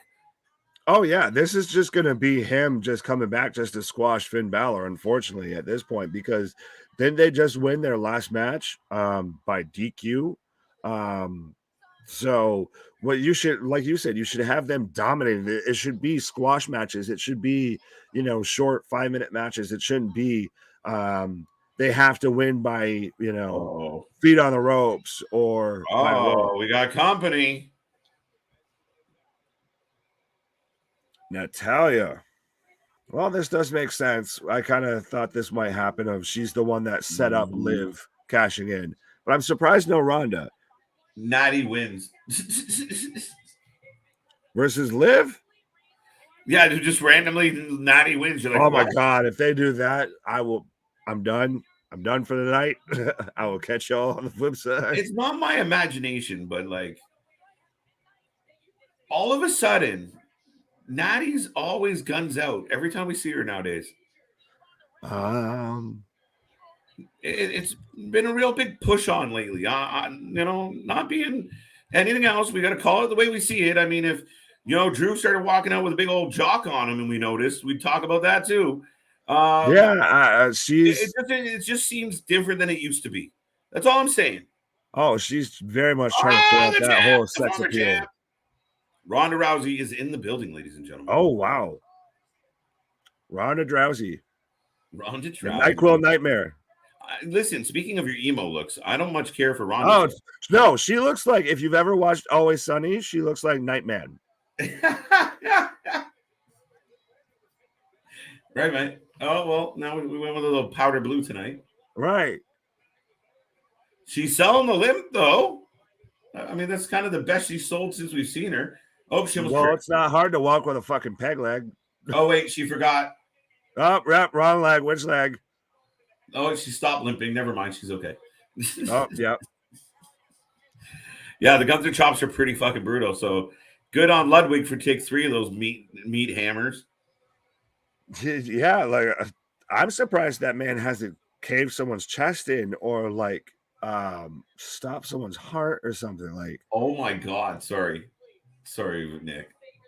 Very good. Is everyone else watching this right now? Okay, so Ronda Liv for the title at SummerSlam. If it wasn't confirmed, is confirmed. She just made it clear. Now, literally, this drowsy lady walks into the ring and goes, yeah, once again, congratulations. Yeah, okay. Yeah, and I'm going to beat you at SummerSlam. Okay, yeah, okay. Yeah, and see, she is drowsy as shit. That's why her makeup's all ran on the side of her face, because she was wearing it while she was taking a nap. Oh, sorry, Rhonda. I'm sure. I'm sorry. All right. Hey, at least though, I think we're gonna get heel Ronda with that. I feel like that was heel Ronda there. Well, this is an opportunity for heel Ronda in the sense of, why not just team up with Natty and run amok? Natty's have her, Natty, and Shayna. There we go. Shayna, there you go. Bob's your uncle, Betty's your aunt. Let's fucking do it. Let's go. But yeah, she literally ran through the opening of that of like, yeah, once again, congratulations. Okay. Like, it's because she can't cut a promo. Do you remember when she first came back and they had that mixed tag match and they had to redo her promo for the hype video and post? So like they had to have her redub it. Mm-hmm. And we're getting a preview of Raw where we're getting, that's a weird fucking thing. We're getting Brock coming back to Raw and we're getting an open challenge. And Riddle versus Theory. Hey. This is starting to make me almost want to be here for Raw. I know it's 3 hours. But I love this guy. We got Brock Lesnar coming back. The once in a blue moon, Brock Lesnar is going to be on Monday Night Raw. And it's also just so fitting that we have Bobby Lashley with an open challenge. Maybe we get Brock versus Bobby Lashley. Just speculation. And then we also have Austin Theory versus Riddle. Regardless of your feelings on Austin Theory as a Money in the Bank briefcase holder, him versus Riddle is going to be a good match because Riddle is over hell right now. He is over like Rover. And I think those two styles work very well together. Mm-hmm. Absolutely. Good point here as far as Dadala has. While I'm happy that Liv Morgan won, why is it that since Carmella, none of the women have held on to the Money in the Bank, they cash in immediately? I think, I don't know. It's just like, why do all women's matches end in roll-ups? It's a valid question. I don't know why generally they don't. Yeah, I mean, it's just kind of and I mean, in some of the cases, they gave us kind of the gimmick winners, right? So, Nikki Ash wins that night and loses a couple. Ellsworth won. Ellsworth won. We did have Ellsworth winning. Of course, you would ask that the second I finally reached down for a snack and just eat a little bit of popcorn. But yeah, no, with this one, it was perfect timing. Finally got me to shut up for once. But I feel like let me see. Now I gotta reread the question. Oh, I just clicked off it. I'm fucking terrible at hosting. Very good. Yeah. Ronda Drowsy. Wait. Nice to tell her that Bruce and Liv, the champ, the only thing that I've got to say about Ronda is there you go. They're okay. Oh no, it was about well, I'm happy that Liv Morgan won, and why is it that since Carmella? Oh, that the women always seem to cash in because WWE doesn't ever do to where there's both Money in the Bank briefcases are kind of both a storyline for quite a while outside of the pay-per-view. And though they were very much toting how the women's Money in the Bank has a 100% cash-in rate at this point. So, and let's be honest, they view male superstars and they view the World Championship much more than they do any women's championship. So they're going to use the women's Money in the Bank briefcase as kind of that very much that big pop on the night, or the next Raw or SmackDown after, or if they need whatever they need that good kind of quick pop, that's when they'll use that for. And the men's Money in the Bank briefcase kind of just because it's through no fault, but it's just the way that WWE books that the men get the longer, the more drawn out stories. So that's why you tend to get that one being the briefcase that's held onto for quite a while. I think it's very rare that you would see someone, unless it's someone super hot, that you would get the men to cash in on the same night. And we are getting a rematch right now between Natalya and Ronda. And Ronda literally just looking like she literally just rolled out of bed. She looks like she still got like her PJs, or she just like went to the gym, just did some yoga, and just happened to walk into the wrestling ring. But she's halfway limping. She keeps halfway, and she just threw a leg kick with the leg that she's supposed to be selling. So forget everything I was just saying about Ronda being actually able to sell any sort of moves or any sort of storyline. But I do wonder if we're going to get heel Ronda right now, because to me, I think that's what needs to happen.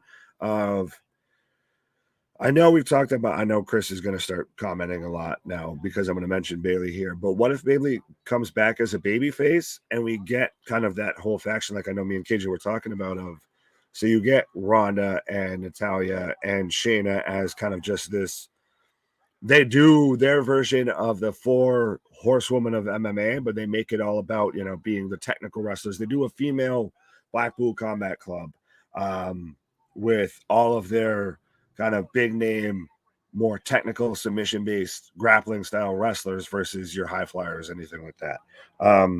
So I'm hoping that's maybe what we get. Let me try, and I could see Rollins interfering in the match. Which match? Hold on here. Oh, see Theory getting F5 on Monday. Yeah, I could see that too. And then also, I get what you're saying with Rollins interfering on Theory ankle lock on Natty. And suplex? T-bone suplex. That's surprising. Again, though, not doing so great on selling the leg. But yeah, if Rollins interferes in Theory versus Riddle, that would kind of help continue that whole story that or the rumored storyline that they're going to do is Riddle versus Seth going forward. So I that would be interesting to see. Nick, KJ, did you hear Bully Ray comment? Liv is trying to play a wrestler, not being a wrestler. What a stupid comment. I think he's great though. And sorry, just as I read that, Ronda taps out Natalya to, it looked like a grapevine ankle lock or a knee bar. But I do think we're at least going, even if she's not here, we're at least going to Ronda being, oh, I'm the baddest bitch in the world, all of that. But no, I didn't see Bully Ray comment on that. I think Bully Ray is kind of one of those people, though, at this point. I very much, I love him as a wrestler, even as, you know, Bubba Ray Dudley, Team 3D, all of that. I'm surprised we never got Bully Ray in WWE. But I think he's kind of just saying stuff at times now just to draw attention, just to get clickbait at this point. He's a little bit in that Cornette realm, like you see it with a couple other people, that they just kind of say things just to get a reaction and just to see what happens. I cannot confirm nor deny if I've maybe been a part of that at times. But anyways, so they keep teasing Cena. Yeah, well, they're going to keep doing that. It's questionable if what we saw on Monday was an actual retirement speech, or if we maybe get him at SummerSlam in some form or fashion. I thought we were going to get him versus Theory at SummerSlam, but we don't. That didn't kind of come to fruition. So maybe we get him later down the road. I've even heard the theory about, sorry, no pun intended, the theory about Theory versus Cena at WrestleMania instead of SummerSlam. And for folks watching along, I have Drew right now backstage talking about his match with Sheamus, which I'm just kind of looking at the time here and everything. I wonder if that might be, I think that's going to be the main event, but I wonder if we're getting anything really before that, if we're going to just get, maybe they get to go a little while, because I would like them. They do have a history. They both have a history throughout the UK, and they're big beefy boys slapping meat. So what's not to like? Rather see Bayley versus Liv for the SmackDown Women's Championship at SummerSlam than Liv versus Ronda. Yeah, but Bayley's not back yet, and Ronda still does have to. Of course, Chris, you want to see Bayley. We get that. We understand that. But Ronda still does have that claim to a rematch and everything. Oh, and of course, KJ's leaving me here all alone to soak in what I forgot about. I must have just blocked it out of the back of my brain because I knew this was going to be terrible. And just, what have they done to LA Knight? What have they done to Eli Drake? But we're getting the maximum male models. Are your senses tingled? You know, great, thanks. We're going into a commercial break. So at least I can block that out for a little bit. Maybe by the time the commercial break's done, we'll get KJ back, and I can have someone else besides just you fine folks to suffer with. And to just, you can see double the suffering of having to watch the tennis collection from the Maximum Male Models.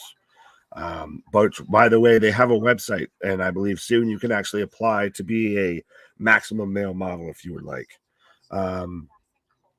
Raleigh says, I can't wait to see Bayley. She's fine, not injured. Why ain't Vince Bruce using her? I'm guessing SummerSlam return. Do you agree, KJ Nick? Probably then. I could see that, but it's still, I guess at the end of the day, we do still have to take into account. We don't know how Bayley actually feels.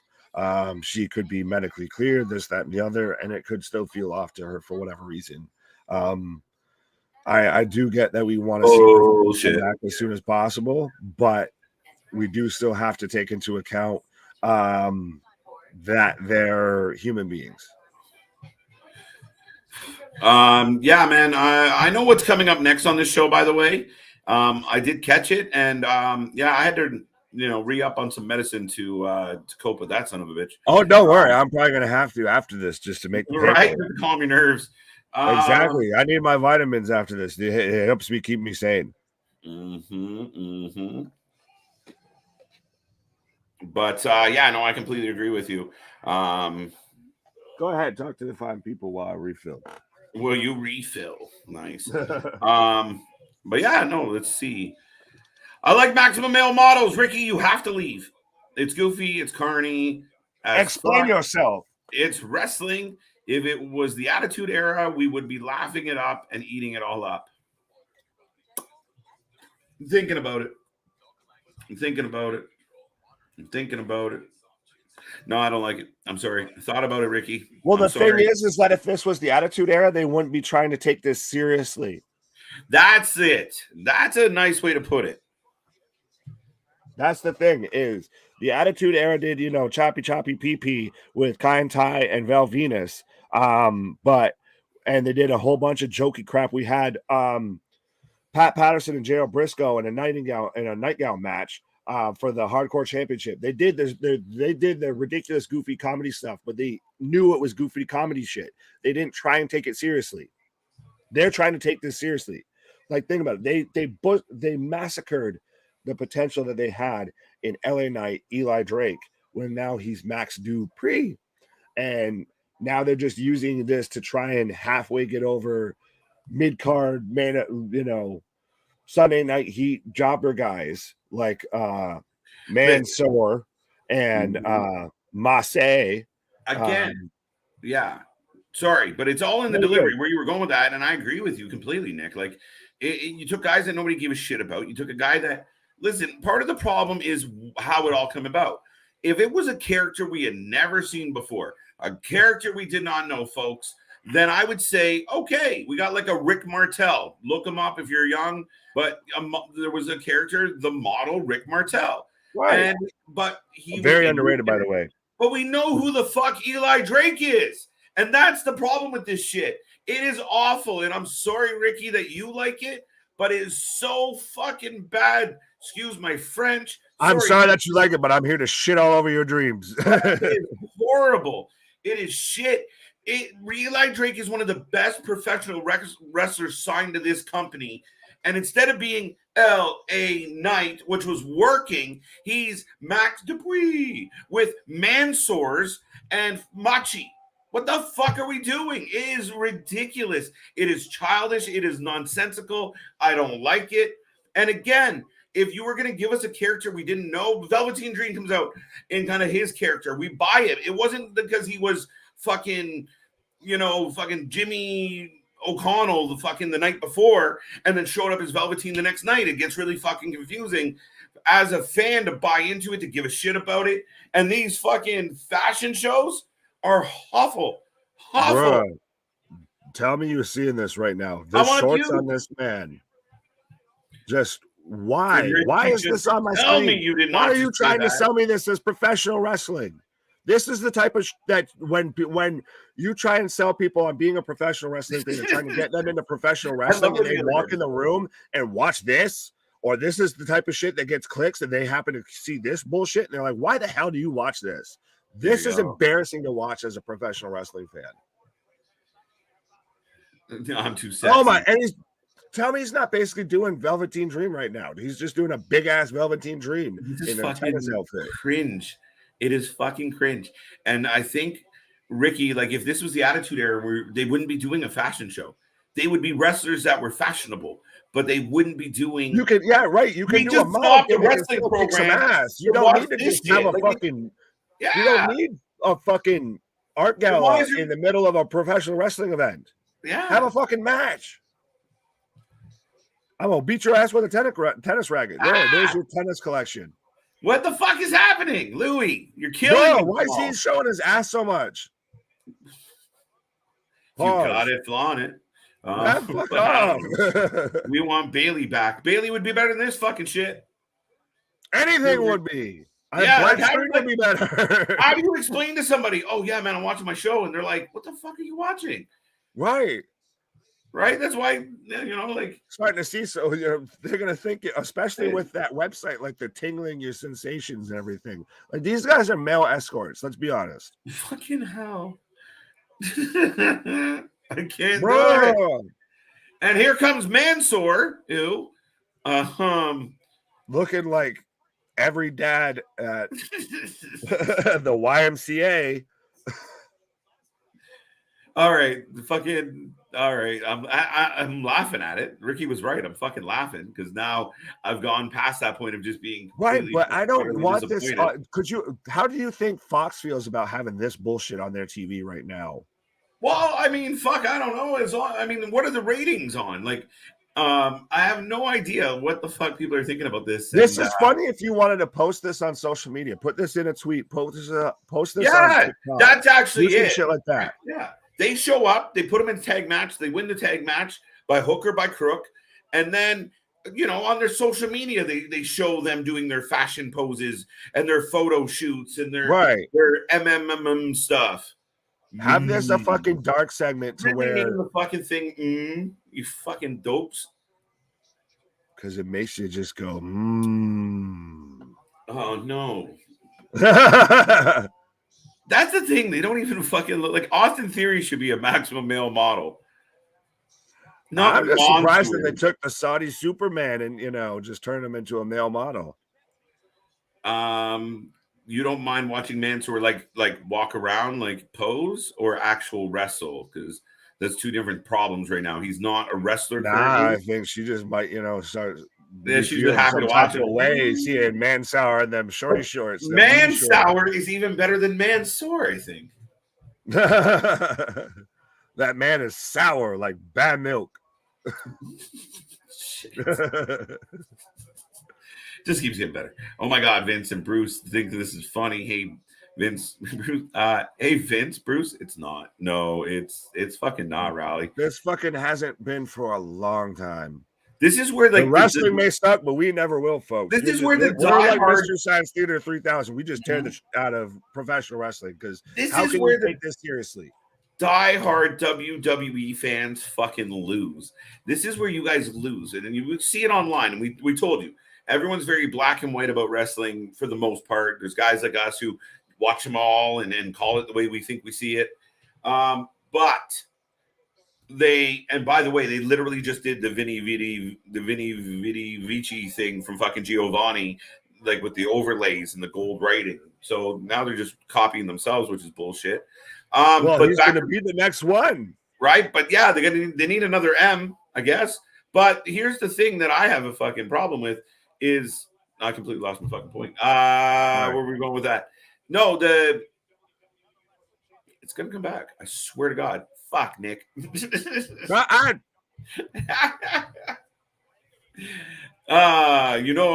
Friday. I'm not going to hold on to the thoughts very good. We're getting a replay of Theory going for a fucking jog, too. Right. Just taking the briefcase out for a walk, just to get some air. Maybe had to do a little piddle. Look at Roman's face, though. I give him credit. What the fuck? Oh, I saw the memes and everything going around, and Roman's going to just die laughing when Austin Theory actually comes to Cassidy. Yeah, I like that one. No, that's what I was going to say. The diehard WWE. I told you we come back. Oh, wait. Austin Theory. There you go.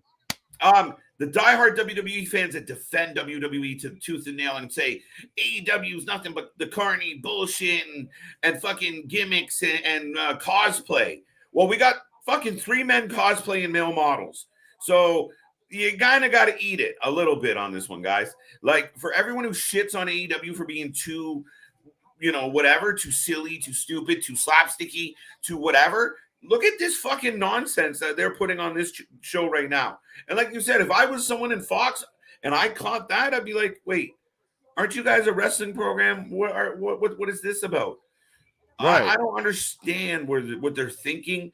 I don't understand who's watching this and going, oh, okay. Now I know a couple fans were like, oh, I kind of like this, but I think it's funny to just laugh at. It's one of those, that's a botchamania thing. That shouldn't be an actual thing on professional wrestling. That's something that it is a funny idea to joke about. And, could you imagine if they did this and holy shit, they actually did it. And it's just as terrible as we thought it would be. Now I'm just waiting for when they start having their own little line on the WWE shop.com. You have, the tennis collection. You have the swimwear collection. right? Oh, yeah. I mean, you can buy They'll the have action a little figures. MMM logo on it and Yeah. everything. You can buy the action figures or the dolls at this point. You can wear and the they'll come sweater with, like, vest, and you can see yeah, Man Sour's booties. You can get his Man booty shorts. Sours. Oh, Madcap. They need to fucking call him Riddick or something. Riddick would be a badass name, to be honest. If we're going with the one names, like we got Theory, Nakamura, Boogs, then I would absolutely take Riddick. Yeah, you can't put Madcap on the marquee, man. Madcap doesn't. Madcap sounds like a poor attempt of even just trying to say the word Mad Lib. And just when you thought the show couldn't get any worse, here comes Aaliyah. Woo! Well, the piss break match of the night. Well, I mean, you're free to go. Are you bouncing? No, I'm gonna take. Well, actually, I'm gonna take. I was gonna just take. If you were gonna take a break, Aaliyah would be the fucking right. Goat. You good? You good if I'm good? Yeah, I'm good. Gotcha. All right, ladies and gentlemen, we're probably going into a commercial. Nick's gonna take a break because the next action coming up is a women's tag match, and it's not looking too promising. No offense. I'm not an Aaliyah fan. I don't like her. I don't think she brings anything to the table. The fact that she has survived budget cuts blows my mind. Bro, LA is trying to put it over. He's trying. He's fucking trying. I agree, ARV. I really do. I just feel it's unfortunate, and for all the reasons that we just rambled about and got all impassioned and upset about. I want to know if people are actually, yes, there will be people submitting 100%, 150 fucking percent. People will be sending in applications of all shapes. We should know what we should do. We should fill an application on behalf of either Nick or CJ. Wait, not Nick. He might be able to hear me. So maybe CJ will submit an application on behalf of CJ. See if he qualifies as a maximum male model. I think Will might be funny. See if Will can pull off some Zoolander. Completely. There we go. See how this is going. All right, we're climbing. Ladies and gentlemen, I will remind you that now that we're on commercial, we are rolling along. If you didn't know, you should know. We are the Wrasslin for Life Network. Dave, I promise I'm going to get to you, and I know we talk a lot, but that's kind of our job. We are clicking along. We are 15 away from 400 subs, and we literally put up this last 100 subscribers in days. Like it's incredible. We went from 300 and now we're pushing on 400 in days. So we thank everyone out there. If you have any friends, anybody you know that's a wrestling fan, let them know about us. It'd be really cool to hit 400 sooner than later, and we're just beginning, folks. The channel is just getting started. If you haven't been here before, we do live streams, live watch-alongs, live reaction videos, whatever you want to call them. We do it, and we do it very well. We will have you entertained every night. I hope you guys are enjoying the show. I hope everyone out there has had a wonderful, wonderful Friday night. You're feeling good. You're doing well. And whatever it takes to put a smile on your face, you're doing that tonight. Nick will be back with me very shortly. But until then, we are just working through this commercial. We got a women's tag team coming up. Tag team match, Aaliyah and Lacey against Shotzi and somebody. You guys can fill me in. Fact checkers. Dave Walker, NWA Power was good earlier this evening. Thank you. I like NWA. I like what they do. Some people kind of complain the lower budget, the smaller production value, but I do like NWA. I will try and check that out, Dave. But maybe we'll jump on it early because I know it comes on Fridays at like 5:30 Eastern, I believe. So maybe we'll jump on one Friday randomly. We'll do NWA Power and we'll just bleed it into the rest of the night because we like hanging around with you guys. Yeah, there's going to be applications. I agree, folks. You know what people are like. If they think they're going to get like their shit read on TV or get a chance for one of their videos to be played, they'll fucking sign up for anything. Anthony, I was on a wrestling message board and they were wrestling fans on the boards complaining that Happy Corbin character promotes gambling and losing money. People need to shut the fuck. Like, really? Everything promotes something. It's a fucking show. It's a show. The same people bitching about this will tune into any show out there and go, oh, this is good. Like even the Karens of the world Sorry, ladies. You know, they'll bitch about that's offensive, this is offensive, and then go home and watch Housewives, which is completely offensive and completely fucking degrading to a lot of women. In my humble opinion, it's not painting the ladies in the nicest of pictures. So, yeah, I mean, I don't care, and I really don't give a shit. Here comes Lacey Evans. I feel like her music's different, but left, right, left, right. They gave her blue and they gave her fucking. I don't know, folks. How are we feeling about Lacey Evans? Let me know out there. Oh, wait, she left. Lacey Evans has walked out and then left. She's coming back with what? Left, right, left, right. Here we go again.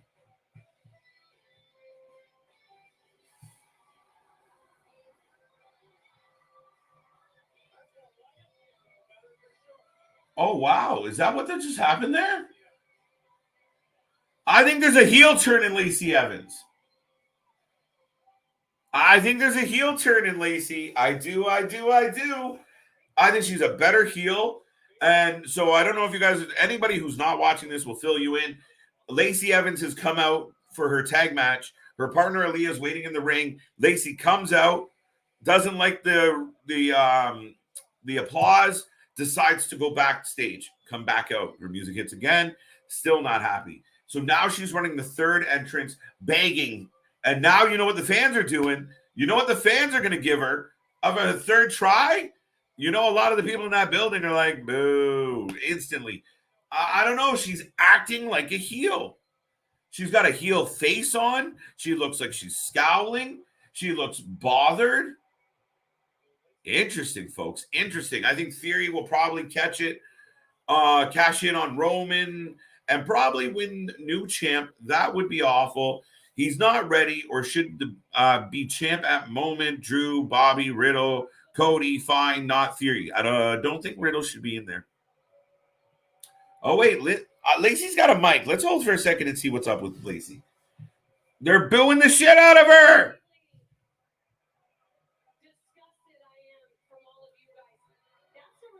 Wow, it's official. We got heel Lacey. What the fuck? These guys give up on their own writing so bad. I didn't like her. I said I prefer her as a heel, but they just bail on their own ideas all the time. It's like sitting on the couch with a stoner buddy who's like, bro, we should totally go get food. You're like, really? No, I changed my mind. That's kind of what they're like. They always have these ideas and they just never want to follow through on any of them. Like, we went through weeks of that fucking Sarah McLachlan 1-800 number donate money speeches from this lady. And within what, 2 matches, she's now a heel. Good. Now she's gonna spin it. I went through all this bullshit. Nobody gave a fuck and da-da-da-da. Good for her. This is better. This makes her more dangerous. But the WWE's, man, they got confidence issues in themselves. They look in the mirror and go, no, we believe in us. Heel turn, Scott. Exactly, man. Yeah, she's heel. She's so much better like this, guys. Amen.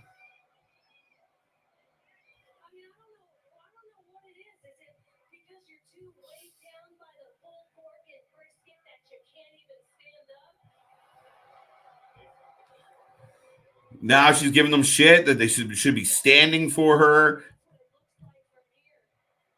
Stop the chipper jabber and wrestle. We get it. You're a bad guy. Now show it. Wow. And she's not even like, she's like going for that simple heat, like digging right in. You guys are gross. You guys are disgusting. Like, this is so much better. This is what they should have done in the beginning of her return. When they decided, okay, Lacey, you ready to return? Yeah, I'm ready to return. Okay, walk out to that ring and tell everybody what a piece of shit they are. Go. And that's what they should have done. This, not all those monologues and the diatribes about how broken she is. And she sounds like a fucking American Idol contestant. Like, who cares? And now they just don't. Uh-oh. So the big baby face is Aaliyah. Yes! Women's right. Out. I actually like her. That was a wicked promo, and she knocked out Aaliyah. 2 thumbs up, Lacey Evans. High five. Wait, what? Call her Emma Evans at this point. That woman's got more turns than a doorknob. Oh, Nikki. I guess we're not getting a tag match now? Okay, so no tag match. Update. There's no tag match. I still think the other tag team should have came out and beat the shit out of Aaliyah. But maybe that's just because I want to see Aaliyah get beat. 6-5 Central. All right. We might have to hit that up one time, Dave.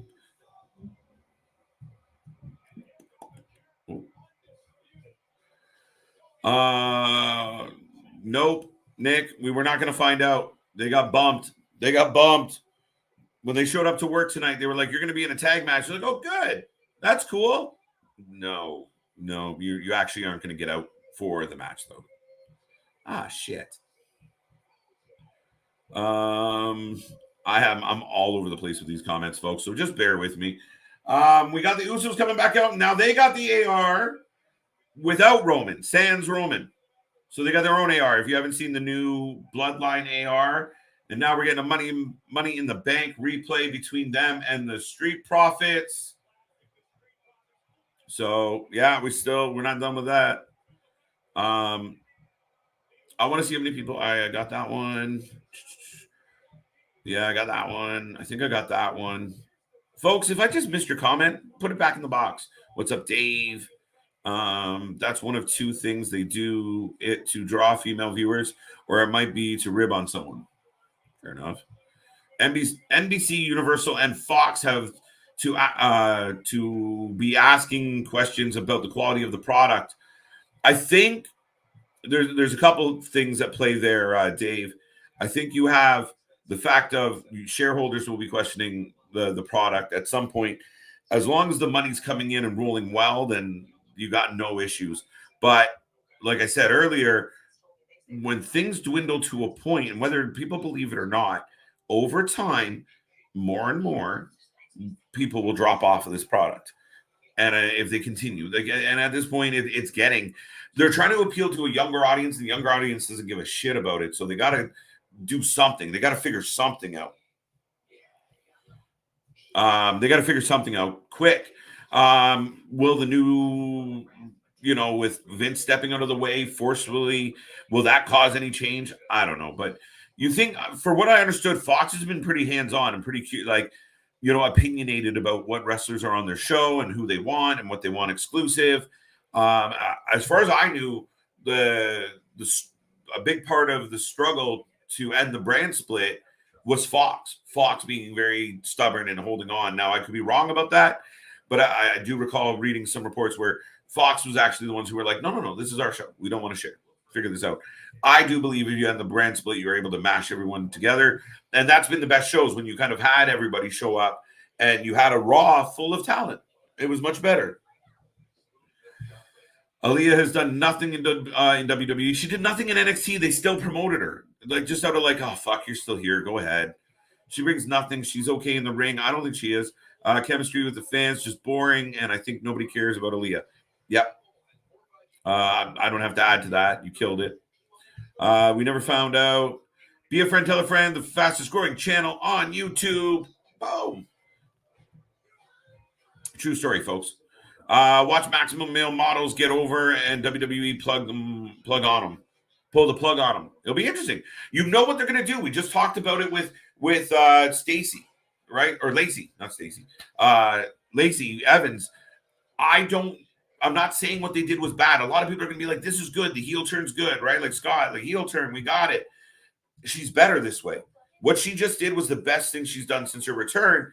It's just dude, commit to something. Commit and run it. I don't understand.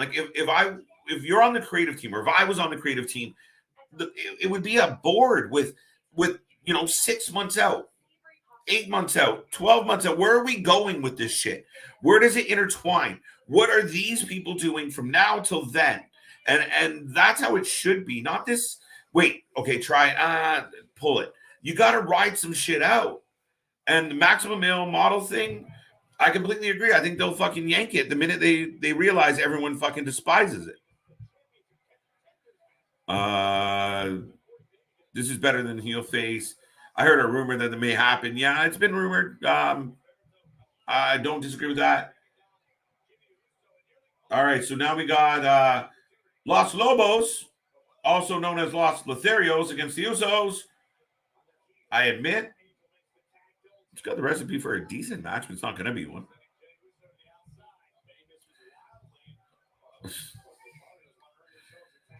Scott getting a chuckle. Make sure you like, share, and subscribe. We are here every night for your wrestling get right, because every other channel, the twos and we's the ones. I like it, Nick. Yeah, folks, don't forget, like, subscribe. We are the fastest growing wrestling channel on YouTube. It doesn't stop. We are overwhelmed and humbled by the response and the collection of people. I'm humbled and overwhelmed by this man too. Yes, of course. Perfect timing that my comment comes up right as I come back. So, right. So, yes, I timed that perfectly. I introed my own self. So, yes, make sure, be a friend, tell a friend. If you like anything with professional wrestling in it, you want to be here. Like, even to, shit, that was rude. Oh, super kick. I love it. The assisted Samoan drop into just a random fucking super kick for no reason. Well, it's another one. Added more tag team on. Oh, God! Over the top rope into a super kick. God damn. So this yes, like I was saying, yes, this is a good match. Oh, this is fucking like this is where people don't sleep on the Usos because they've been locked in a shit tag division. Well, did you see that FTR called them out? Oh, the 1D. Beautiful. Fucking beautiful. My favorite match of the night. Amen. That was perfect. Yeah. No fat on that match at all. Damn near. They cut off my whole promo because that was hell of a match. Sorry, dude. We come back to that. But no, they like, you see the high flying of Humberto in that, and you can almost see the Usos being like, I'm sick of this shit. Bang, bang, bang, bang, bang, over. Perfect. No fucking around. Good night. We got to go. Back to you, sir. No, but yeah, like I said right there, and of course with the Usos winning, because every other channel, they the twos and we the ones. Right now, fastest growing channel on YouTube. I don't care about no superlatives of whether we're the top wrestling channel, the top watch along. Oh, channel, no superlative. Yeah, we are the fastest growing channel on YouTube, and we are here for anything that is going on in professional wrestling. Like that's even why we went a half hour early tonight.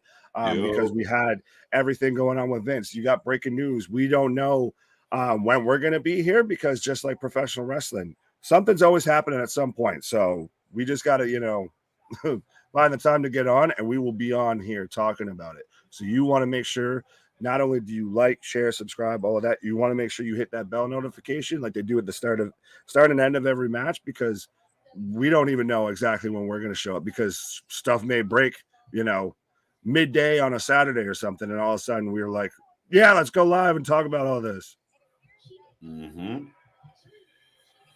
Yeah, it's just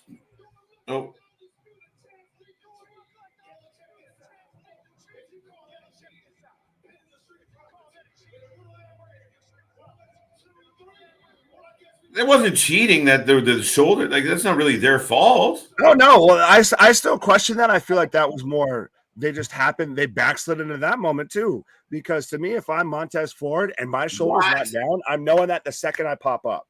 The second I'm popping up, I'm saying I wasn't down. Why are you calling that?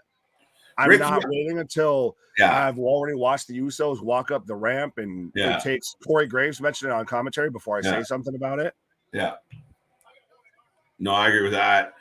I don't know what I want. What Ricky's smoking. Ricky, you got to puff pass, buddy. Like,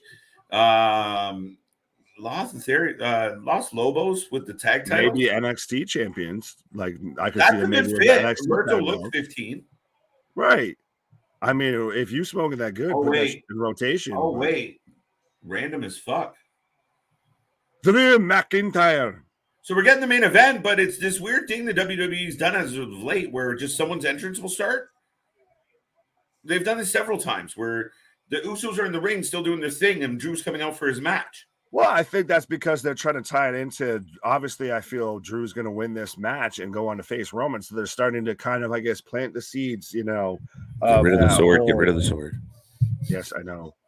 Ever since he cut the rope at WrestleMania, I'm like, get rid of it. It's stupid. Fuck. If you're going to do something, do it well. Yeah, well, and even then, it's a bit like Triple H's sledgehammer. If you're never actually going to use that, it's like hey, absolutely, go for it. I condone that. Fine. I will be the meme for the channel of being the maximum male model. Oh, it's gonna be you? I was debating. Well, no, he said it's Nick. I'll send an application for male models under your name. Do it. I mean, if you want to do it, go for it. I mean, at the end of the day, it just means I don't got to do the work for it. So absolutely. Right. Man, no, you can't say that out loud. This match between the Usos and Los Lobos will be interesting. It was a squash. It ended up being a squash. The Usos are my favorite. Right, but that's deserving. The Usos are one of the top tag teams in professional wrestling right now. That's why even FTR was shouting them out of, you know, or calling them out to an extent. Yeah, man. We might be the ones. Yeah.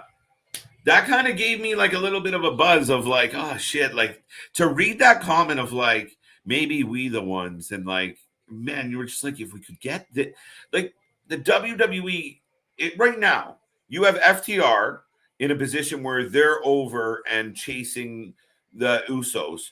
You're into that. That's going to be fucking amazing wrestling. And unfortunately, the WWE didn't see what now the entire world sees about FTR. It's what I picked as the top team of last year. They're probably the front runners by a mile for the top tag team of 2022 so far. That's what we should do. Should do a half-year review. All right, that's what we'll do on this weekend. Oh shit! All right, we'll be here sometime this weekend, and we'll do a half-year review. Unless you can think of something. Unless if you know of something out there that you want us to do. I could think of was the Cage of Horror, but I don't know, man. I don't know much about that. There was the New Japan Ignition episode 1, but that's normally only about an hour long. I think there was only 3 matches for that. And I'm sorry, but as you can see, folks, we talk way more than an hour. That might be a little too long or a little too short for us. So yeah, no, I'd absolutely be down if we wanted to do like a mid-year awards type thing, come up with categories and shit. Yeah, man. I'm down. Anyone remember Los Lotharios were actually on SmackDown regularly? Yeah, they were doing the kiss cam shit, and at one point they were like the creepy dudes in the back that would just walk up to women and be like, "Hey," and hand them a rose. Well, yeah, dude, I'm trying to work. What's his name? There takes off his pants, his snap-on pants. Right. Who do you guys think the special guest referee? What is there a special guest referee for this match? Roman and Paul Heyman. That'd be the best part. Wait, is there a special guest referee for this match? That's what I'm trying to figure out. Where's there a special guest referee for a match? Is that for this match or is that for at SummerSlam? Louis, no bullshit. Do it. We're gonna have to get him on the show and talk to him about it. Oh, absolutely. Right, Drew McIntyre for the win. Anyone else got predictions? Is it that obvious? We're going to get Drew. Mm-hmm. Nobody thinks it's Sheamus, right? I think you tried calling him earlier, and I think somebody else in the comments did. No, I think my buddy said he wants to see Sheamus win. There, Scott got Sheamus actually. Woo, that's a hot take. I like the idea. I just don't really think it's gonna Champions happen. Contender match next week. I hate this fucking champions can.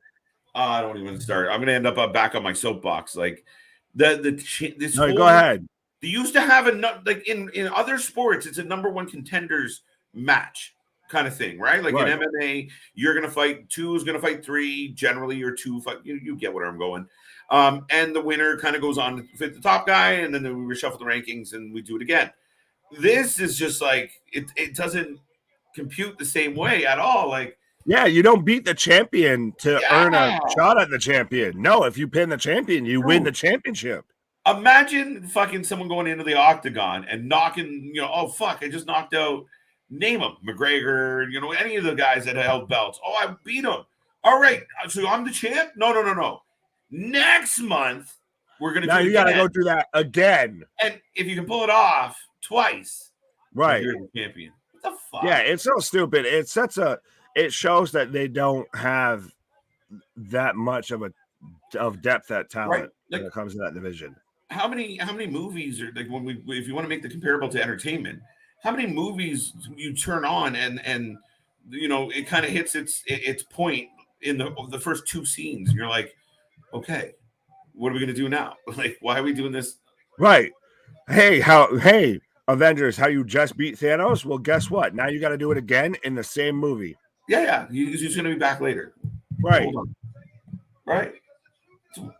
This whole honestly, if I was Ridge Holland, I would quit my fucking job. I feel like I'm on a fucking bitch tear tonight. Just you're good. I love it. Shoot it out Friday night. Getting out the frustrations, but exactly. This is the release from the end of the week, folks. Right. So, in the comment section, let us know. You can go ahead and vent about whatever you're griping about. Oh, professional wrestling today. Sheamus can't compete. Oh no, he's got a cough. He has to get tested. Maybe he's got to do a fucking COVID angle right now. He's got to get tested. He might have a case of the man sores. Yeah, fucking hell. But so are we going to get Ridge Holland? I feel bad for Ridge Holland because now he's associated with just holding back Butch and injuries. So Butch versus Drew tonight. So does that make Butch the number 1 contender if he wins? Or does he do it on behalf of Sheamus? To the no. Hell to the no. What the fuck is happening on this show, folks? Anyone out there? Well, we've got about 6 minutes, so you're going to see a halfway. You're going to see about 3 minutes of a match. You're going to see it's going to be Claymore, a pin, 1, 2, 3. Thank you. Have a good night. And we're probably going to get out of here about 2 minutes still left. It might not even be to a pinfall. It might end up being stupid. So what does this mean? Butch is going to sell the bejesus out of a Claymore. Oh my God, yes. But literally, like, folks, I see a handful of you in the chat right now. Put your comments in. Like, give me your hot takes on this shit. Like, you're watching with me, and I know I've been kind of disgruntled with the product tonight. But am I wrong? Like, am I crazy? Like, what? Well, no, that's the thing is you're talking about you being disgruntled. It's not because of anything. Oh, shit. Because of you. It's because he looks like a baby. Sorry, bud. No, you're good. Little baby. Which is a little baby. Oh, no, fuck. There goes Rig. Thanks for coming. And the cat goes flying. No, if I was Ridge, I'd quit my job. He spends every show just holding on to this little man for dear life. Now, yeah, well, that and then also like the 2 main things that he's known for is for either him getting hurt or hurting people. Yeah. Do you ever see Ace Ventura: Pet Detective? Oh yes, the second one, right? When nature called. Turn that man inside out. Oh, we lost. Shocker. Fuck. That was the main event we waited for. And we still have 5 minutes, folks, before this show should be. That was our main event. Right. That's your main event, folks, is we advertised Sheamus versus Drew all night, and then it turned into Butch versus Drew, which was move. So does that make him the number 1 contender? That means Drew's going to Clash at the Castle. But maybe we still get that. Maybe they held off on Sheamus because we still get that feud. Scott, nobody got Sheamus. Not you, not me. Nobody got Sheamus. Sheamus did not participate. So I'm unclear if this means Drew is officially the number 1 contender for Clash at the Castle, or if there's still some beef to settle, like until he beats Sheamus. I don't know, but he's got the sword. Fucking hell. Do you like my sword? Look, I mean, I got the same sword right there, right? Like, I like the sword. It's a cool sword. It's a badass sword. Right, but it's just one of those of like, what are you gonna? Look, we got fire! Oh, and pyro. We didn't plan that at all. You just so happened to cut the ring ropes right as pyro went. It. Oh my god! Somebody help me. This is bullshit. This is bullshit. That was our big moment. We had a 5-minute main and event. The swords bent to shit. You fucked that shit up. It looks like an old muffler. Right, but the thing is that sword couldn't hold cutting the ropes. But that's the thing that terrifies everybody. That thing's a fucking thing you want at a carnival. It's made of aluminum. Aluminum. Aluminium. Claymore Country. Suplex Claymore Country. Well, he did turn that man inside out with that nonsense. So explain to me why the ring caught fire. Why did that have more explosion than the exploding match on the other channel? Kanosaurus. Watch, we're going to get Kanosaurus now on Rampage. And that's why. I don't get it. How do you time that up perfectly? And it was still halfway delayed to where he cuts the ring rope, which, why are we doing that? Why are you destroying the company property there, Drew? And then we have pyro going off. Like, and that's supposed to just be a natural thing. Like, yes, whenever you swing a sword, fire shoots from wherever is around you.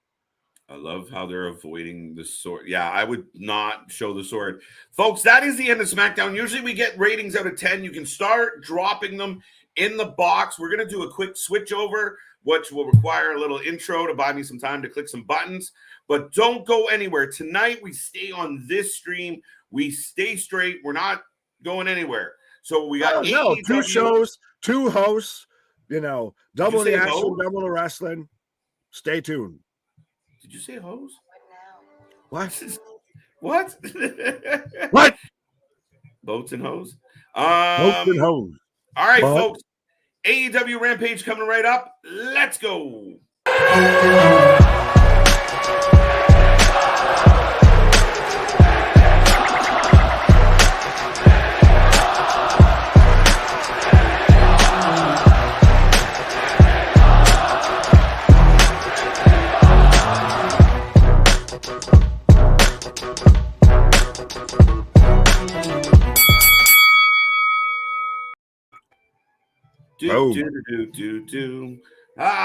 We are live. We are still live. We didn't leave. We didn't go anywhere. Hopefully you all are still here, but if you weren't here, you wouldn't hear me anyway. And just for editing's sake, I will let everyone know, as always, I am every night KJ White. This is the big man, Big Nick Heyman. We've been rocking through. We just finished SmackDown. Let us know what your ratings for SmackDown tonight were. I think everyone knows where KJ is going with his rating tonight. But that I think it's going to be who's going to go lower. Right? But folks, thank you for being here. We got 1 hour of Rampage coming up, and God knows how long the after show is going to be, but it's going to be a good time. We're rocking, we're rolling. Again, well wishes to everyone out there. I hope you're having a wonderful weekend.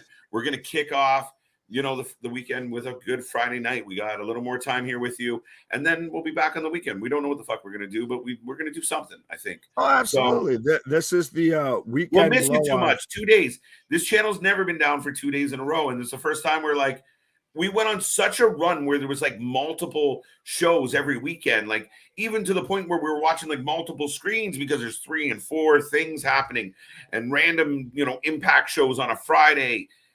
Now we're on a weekend where we're well, no, it's just we finally reached that point of the abyss of that. We've covered so much wrestling. We're running out of, things to cover for the weekend. That's what it is that we've covered so much. I mean, even tonight we've got 2 shows, SmackDown and Rampage back to back, 2 hosts, I want to see us get up to 400 subscribers. But yeah, now we've covered at times 3 shows in one stream. So now we've reached the end of the abyss of wrestling content of where we've out-contented professional wrestling, and we're starting off with Eddie Kingston versus Takeshita. I just need a moment. No, you're good. So yeah, I have Eddie Kingston in this match. I feel Eddie Kingston should be absolutely moving up and move past the whole Jericho situation, but I feel like we're not going to get that, especially with them slamming Ruby Soho's arm in a car door, which looked all sorts of terrible and awkward, and I don't quite get the connection. But yeah, so let me know what your ratings for SmackDown was. I think I'm gonna wait until KJ gets back before I give mine.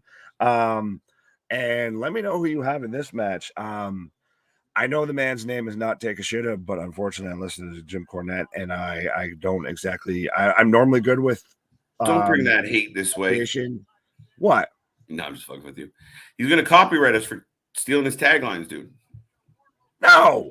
Oh, I mean, we're paying homage to, right. I don't know. I'm sorry that I don't know how to pronounce this man's last name, and these you were taught since you were a child. Sound it out. I sounded it out. Takeshita. I'm sorry. It's accurate. But either way, I have Eddie Kingston winning this, and right now we have those two men in the center of the ring going for the test of strength. Good. I'm catching up. I haven't got my shit together yet. I'm just too busy playing with buttons. I could have kept going. No, I'm good. Multitasking, motherfucker. Well, like I said, we talked about this earlier. You got me halfway concerned where, half your country doesn't have internet right now. That's a true story. For those who are not in Canada, we basically have a kind of a monopoly. Well, it's close, but we have two major. They have the WWE of internet providers. We kind of do. And one of those two major internet providers went down nationwide today. So people can't get money out of the banks. Stores are closing. Restaurants were closing. People, cash only. People were trying to get gas but couldn't because it was cash only.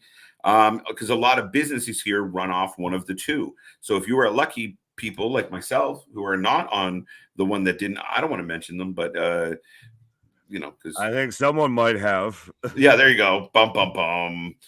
I'll definitely bring it up, but I'm not going to say it. There you go. Right. There you go. Pretty Ricky. Look at you with the change up. Joining the MMM. Yeah. There's no M in your name though, sir.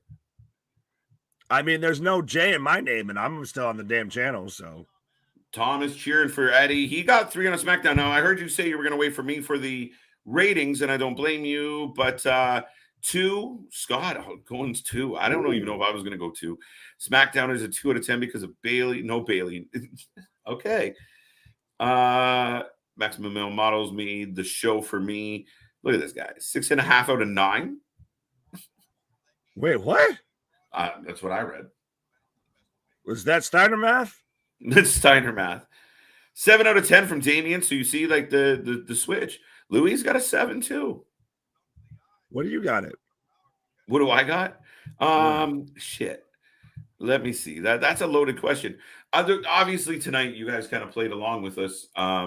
You saw where my feelings were most of the night. I hate it. Like, you lose huge marks. That maximum male model bullshit is exactly that. Like I said, you want to do a male model angle, which you already had, Tyler Breeze and Fandango go for that route. And it was more entertaining. They at least wrestled, like they weren't doing fashion shows. We were getting our little vignettes, but that's what you do. You give us vignettes of them on a real runway with debutantes sitting around and taking pictures and oohing and awing. Don't waste the fucking wrestling show. And if you want to waste the wrestling show, go waste the fucking 3-hour wrestling show, not the 2-hour one that's half decent. Right. So huge marks off of that. Lacey Evans gets huge points for me. What else did I like? Shinsuke Gunther is going to be interesting, but I didn't like the match around it. Shit, man. Long-winded. Very good. You know what? I'll go. I'm going to go a 3. Hey, wow. Okay. I'll go a 3. You surprisingly went lower than I did. I was going to give it a 4-piece. I was almost going to 2, but I'm worried that, But still, that's low. Like, normally, we're giving stuff at least a 5, a 6. Now we're into, very much. I really hated that show. I really hated it. I hated the sword. Actually, I lied. I'm going 2. Because I forgot to even talk about like the main event was 5 minutes. The main event you advertised, like when does it qualify for false advertising when you continually fail to deliver on the shit on your poster? Like people waited all fucking night, graphic after graphic after graphic. Drew, Sheamus. And then it's Drew Butch, and nobody gives like what the fuck. We don't know if that is Drew the number one contender. We don't know what it means. So like I got the impression we're holding off on the number one contender match. Fine. And then we did the whole spot with the sword again. You bent the fucking thing. There was pyro. Shit, you're lucky I'm giving you any points. And I've never given out a 0 before. You're starting to convince me more and more of onto your side because I feel like the only things I really liked was I liked the Roman and Heyman. I liked the start of the show. And I guess I'm trying to be optimistic in that, like, okay, they didn't give us Drew and Sheamus yet. So maybe we'll get to that. Of like there's of more just optimism versus, and that's just me just trying to make it a positive out of a negative, trying to turn shit into chicken salad. Because realistically, like you said, with the maximum male models, with the bent ass sword, with the awkwardly timed promo or pyro, where we got Butch on the last second replays. Even though we've been advertising this match since the start of the show, like literally that's what started the show was advertising that match. I don't know how I feel about the whole Lacey Evans thing. I know you were very excited for it, but I feel like they've done so much flip-flopping with her that she's already she's already turned babyface and heel more times than the Big Show has, and she really has had all of like 2 matches. Evaluating in the moment for me, like not looking forward or backward, just looking at what I saw tonight, that's promising. That makes me feel good. And you got baby faces running around with belts. Now Lacey Evans versus Liv is good. Let's do it. Well, I think that's what we're going to see now. I think with Liv being the champion is we're going to get that breakup of instead of everything just being like Charlotte, Sasha, Bailey, or Becky. We're going to see Raquel Gonzalez Rodriguez challenge for the belt. We're seeing more of Natalya for the first time in a long time. We're probably going to see Shayna challenge for it. Shotzi seems to be halfway getting a push. So there's new blood coming into this now because Liv is over. Oh, wow, that suplex. I'm on commercial, so I don't know what's happening. I just got a big suplex on the outside, and I do like how Eddie Kingston still has that like support for his back because we did see him like spasm and everything at the top of Blood and Guts. But I like now how it just keeps kind of like creeping up, so it looks like an ab trainer type thing. Right, it's a girdle. Not a girdle. No, and I mean, I truly believe. I don't think that was any bit of selling. I really think he threw Sammy off the cage and his back to spasm because you saw like a little knee jerk you get when you get a back spasm, a good one, right? And that knee kind of buckled on him. And you go, oh, what the fuck? And you just kind of buckles right before you go. Yeah, he's like, I'm gonna sit down right here for a second, guys. Right, and that's what I got concerned about. I was like, how are they gonna get this man down? Yeah, but he's. Well, I love Eddie Kingston. I feel like he should be going after the AEW Championship, not rehashing this whole thing again with Jericho. Yeah, I'm kind of sick of it. I think Jericho's storylines go way too fucking long. I think they drag out, and even the good stuff where you're like, okay, this is good. Then it's just like shit. No. But do you think that that's because Tony kind of gaslights him and plays into his ego? Like he lets Jericho be the super ego. Like we joked about it before, to where I feel like Jericho's podcast is like just part of Gorilla, an AEW show, because it just seems to be part of the initiation of you go with that company or you start to get a push, and all of a sudden you're on Jericho's podcast. Yeah, I think Tony thinks Jericho is the golden fucking goose, and then every fucking egg he lays is just shining. That man's sour. And some of them are rotten eggs, and we've seen several rotten eggs from Jericho. But when you hear I think what really started me turning against Jericho was I listened to his podcast consistently, And I enjoyed it. I'm predominantly only listen to the wrestling ones, but I liked hearing like I wanted to know about the guys, especially the wrestlers that left AEW. I wanted to hear some of their stories. I wanted some of the tea, right? Right. But when he would like do a match and then come on his podcast and for an hour to an hour and a half, just ear fuck you over how amazing he is and how amazing they were and high-fiving each other and just filleting and just being ridiculous, completely ridiculous for like the whole time of like, we're awesome. And some of it was just awful shit. And they're like, you're great. I'm great. Yes, you're great. And I think that's what it like. Jericho's like, we're going to do this. And Tony's like, you're the man. You got it. All right. I love that description and everything.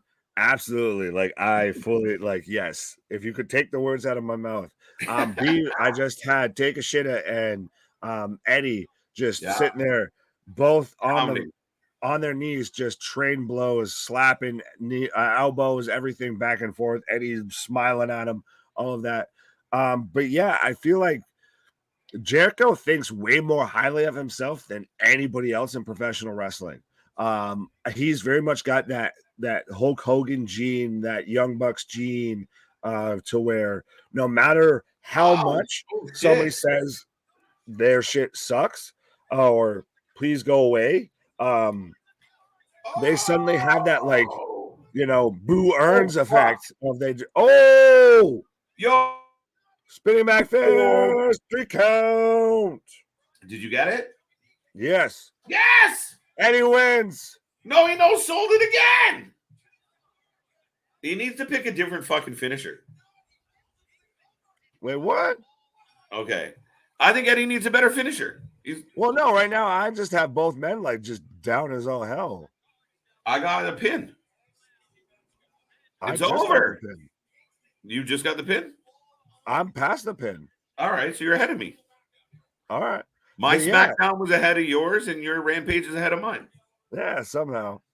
But yeah, I feel like Jericho, he has that Boo Earns effect of no matter what is said negatively about him. I want a t-shirt that says that. Boo Earns effect. My birthday's coming up, folks. Boo Earns effect. Right. All wrestling tees. Right. We have a special request for a birthday. Right. But that's what you can call it, the Judas effect or whatever, but that's what it is. He thinks he just hears people cheering and people making noise, but he doesn't hear the boos. Statlander looking like Lacey Evans in this promo package. I'm very high now on Statlander. I liked her before, but now, especially now that she's kind of dropped the alien shtick, absolutely. Like in her and Athena paired together, money right there. Right. No, she looks good. She looks good. The dark hair, she got rid of the stars. She's from a place on Earth. We don't boo people mid-match. No, and when coming out recently and just mashing people, I'm a big fan of them. When they do it right, jobbers have a role in this show. And when they do it right, like I think a lot of people had issues. Like you look at some of the lesser lights going 15 minutes with some of the big names. And you're like, why? That would never happen. Why is that happening? Yeah. That's an issue of where you start to give your developmental, your jobber talent, your local talent too much of a rub, and they get too much in on who's supposed to be your top stars, who's supposed to be your main talent that you're using all week to week. Exactly. No, I mean, I hear you on that one. The opening match was better than SmackDown. Ding! Survey says you were correct. That I enjoyed more than anything else that happened on SmackDown. Abso-fucking-lutely. True. All right. Like I said, really outside of the opening, because I love Paul Heyman. I'm a huge fan of Roman and what he brings to the table. But that was it. It's like it literally is like blue balls. It's the blue brand, because that's what this was tonight. Like literally, like, oh, this is going well. I think I like it. Wait, that's it. That's all we're getting. Like the rest of this is we're done. All right, okay, fuck. We'll just lay here for a couple hours. Thanks. Cuddle. We'll cuddle. Yay for Eddie. Yes, absolutely. Time for actual wrestling. Good start, Marcus. Welcome to the show, buddy. Commercial break. Yes. I'm just getting like a screensaver with music. And I have right now a Dove commercial, but yeah, this very much like we just were talking about of just the first match alone was better than the entirety of SmackDown. So this is professional wrestling right now that we're getting, folks. Now, Ricky has a valid argument. Now, did it set wrestling back 50 years? No, that's dramatic, Ricky. But listen, he no-sold the half and half suplex. They no-sold his finisher. You need some selling so we know that the guy hitting you is tough. What match are we talking about? The any match? Because I didn't see none of that. Oh, he completely no-sold that half and half. Bounced out, hit him with a clothesline. They came back around. Eddie no-sold the clothesline. But I mean, I like the match. I get what they were doing. Yes, I agree with Ricky's assessment that there was room for improvement on somebody sell something, for fuck's sake. Well, to be honest, I mean, he's before that a younger guy. Fair enough, but regardless. Well, I didn't see any of this no selling the finisher. He no-sold his finisher. He had hit him with the spinning back fist, and then Eddie covered him, and then he pretty much stayed down to the end of the match. He hit him with two. Past that. He hit him with a spinning back fist. He no-sold it and got hit with a second one. Oh, I didn't see. I thought it was just the one. I didn't see a second one. No. Question of the day: who is the best jobber of all time? Name 5 of the best. Brooklyn Brawler. Yeah, exactly. I was about to say you took the words out of my mouth. The Brooklyn Brawler. It's the one jobber everybody can name. Brooklyn Brawler. If you're in this age bracket, you're gonna the Brooklyn Brawler 100%. There were some other legends, but he's really the only one. And I mean, at times he ended up in the middle of the card, but then he went back to being a jobber. Oh, well, it's even then still, it's funny to hear all the times, like just because of wearing a mask or this, that, or the other of spots to where he's filled in and you didn't even know it was him filling in. Oh, absolutely. No, he had his place. Realistically, like when was the last time we seen a legitimate jobber on the WWE? Like Ellsworth. Well, Ellsworth doesn't count. He was a fucking heater. He was a jobber, though. Still. Well, fair enough. And we're getting the Gates of Agony right now. I'm excited to see. Yes, I want to see this. I'm a big fan of Kaun. Sorry, I've watched a lot of. Sorry, go ahead. I'm just letting everyone know that Tully is back. We haven't seen Tully around this way other than a couple backstage stuff. So he's officially back and walking. Yeah, I do think this is an interesting way to go with it. Of now he's going that 70s, 80s manager of he's just got a collection of kind of almost random guys to an extent that I like it. That these are guys that are going to win. And all good Heenan factions had a Samoan contingent.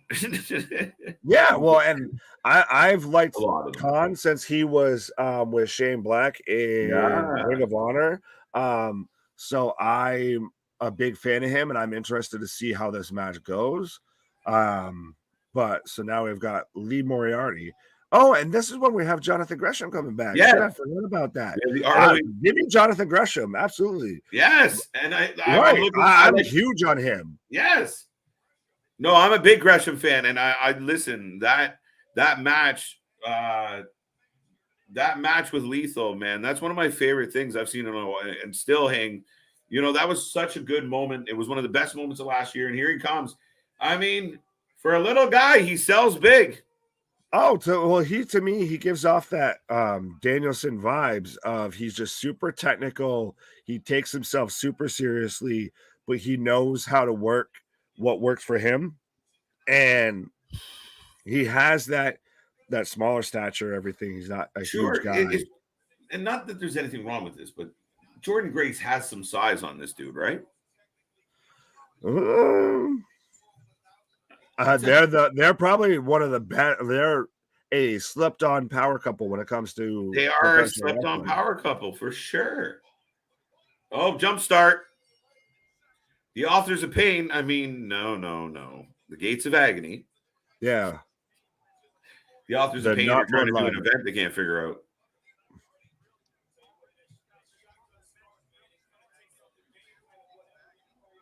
Ooh. Oh, is that what they just called it? A shotgun start. I like it. It's not hard at all to be better than SmackDown. It should be, though.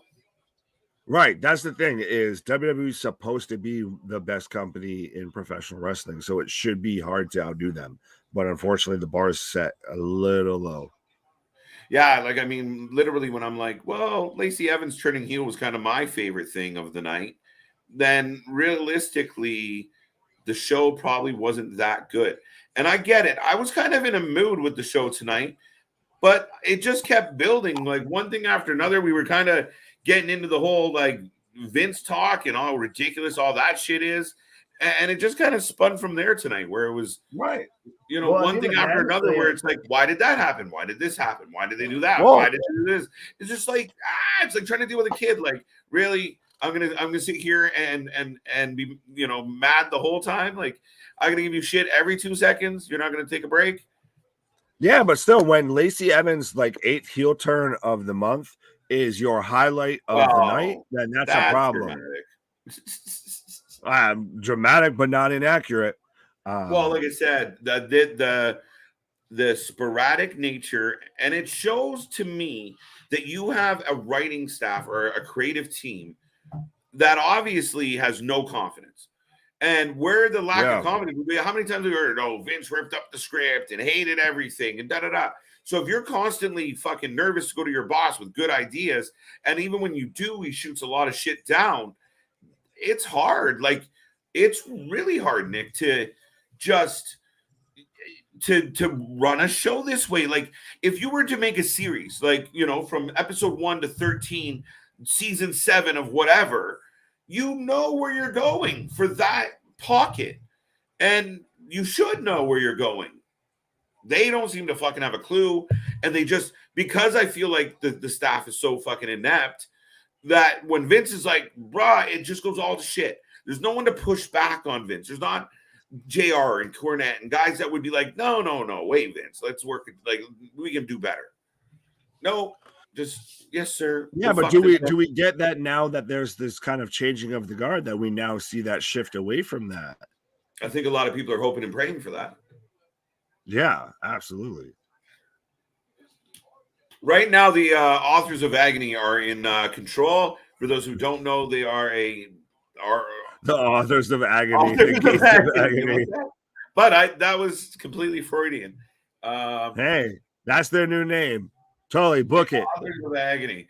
Everyone who tunes in knows we all like to fuck up the tag team names. So, or most of the names. For crying out loud, I've called the Blackpool Combat Club Black Snake Moan Club. It's just the funniest shit. But that being said, the ROH tag team being led and part of the faction with Tully Blanchard. Yeah, it's these two, Brian Cage, and I think there might be one other person. Or there's the whole thing of like the contract negotiation that Danhausen was dealing with on Dynamite with Gresham's championship. Yeah. What's up, Jason? Good to see you. Thank you for being here tonight. Thank you for joining us. Death Before Dishonor is available on Bleacher in the United States for $39.99. FYI, it's funny because in Canada, it's probably going to be $69.99. Well, and that's the thing, though, is I feel like I could see now, because it's Ring of Honor and Tony owns it, that's on Bleacher, which I'm in a love-hate relationship with that app. Right. But I was hoping that it would be on Fight, because I feel like Fight would do it cheaper. Do they flip-flop like that? Like some are on Bleacher and some are on Fight? No, AEW is strictly on Bleacher. That's pretty much literally the only reason I have that app. I feel like I watched Double or Nothing on Fight, though. Am I crazy? Maybe. I think they may have done, I might or just at be least making like pre-shows. Well, no, it's because a lot of stuff now is on Fight. True. They're scared to put their foot down with Vince because they don't really want to lose their jobs. I get that. Like, it's easy for me to sit here in front of my fucking camera and say, well, they're not confident. Listen, it can't be a healthy work environment. But, I mean, if you're going to lead a group, if you're going to lead a team, if you're going to lead a company, if you're going to lead something, you're only as good as the people around you. And if you don't let the people around you be good, then you never get good. But he made $1 billion, so what the fuck do I know? But that's just what I was told. And that's what you see with the product is it's just if you're following one old guy's vision, and clearly Vince has got a lot on his mind, you can only hope and pray that the changing of the guard actually means actual change and actual better product. Yeah, it's absolute power corrupts, absolutely. And that's the thing with Vince, is that for the longest time he had no one, like to this comment, that would actually step up and tell him no. But now that he's been forced out, now everybody can absolutely tell him no, because he has no leg to stand on with all of these allegations coming out. So I'm interested to see how long this interim Steph as the CEO is, how long this investigation is, if this maybe potentially pulls out into a Hunter, Paul Heyman, Nick Khan conglomeration that's running everything. Hot set. Oh, Gresham fuck Lee. What the fuck? Really? What the fuck? No offense to Jonathan Gresham, what? A heel turn by Jonathan Gresham. Is he gonna join Tully? Yes, do it. That would be interesting. Oh, he's hugging Tully. He's joining. Wow. I'm okay with that. I'm okay with not expecting that. No, because it helps legitimize all this. And I mean, absolutely. I thought he was scheduled to fight Brian Cage. What's that? I thought he was scheduled to defend against Brian Cage.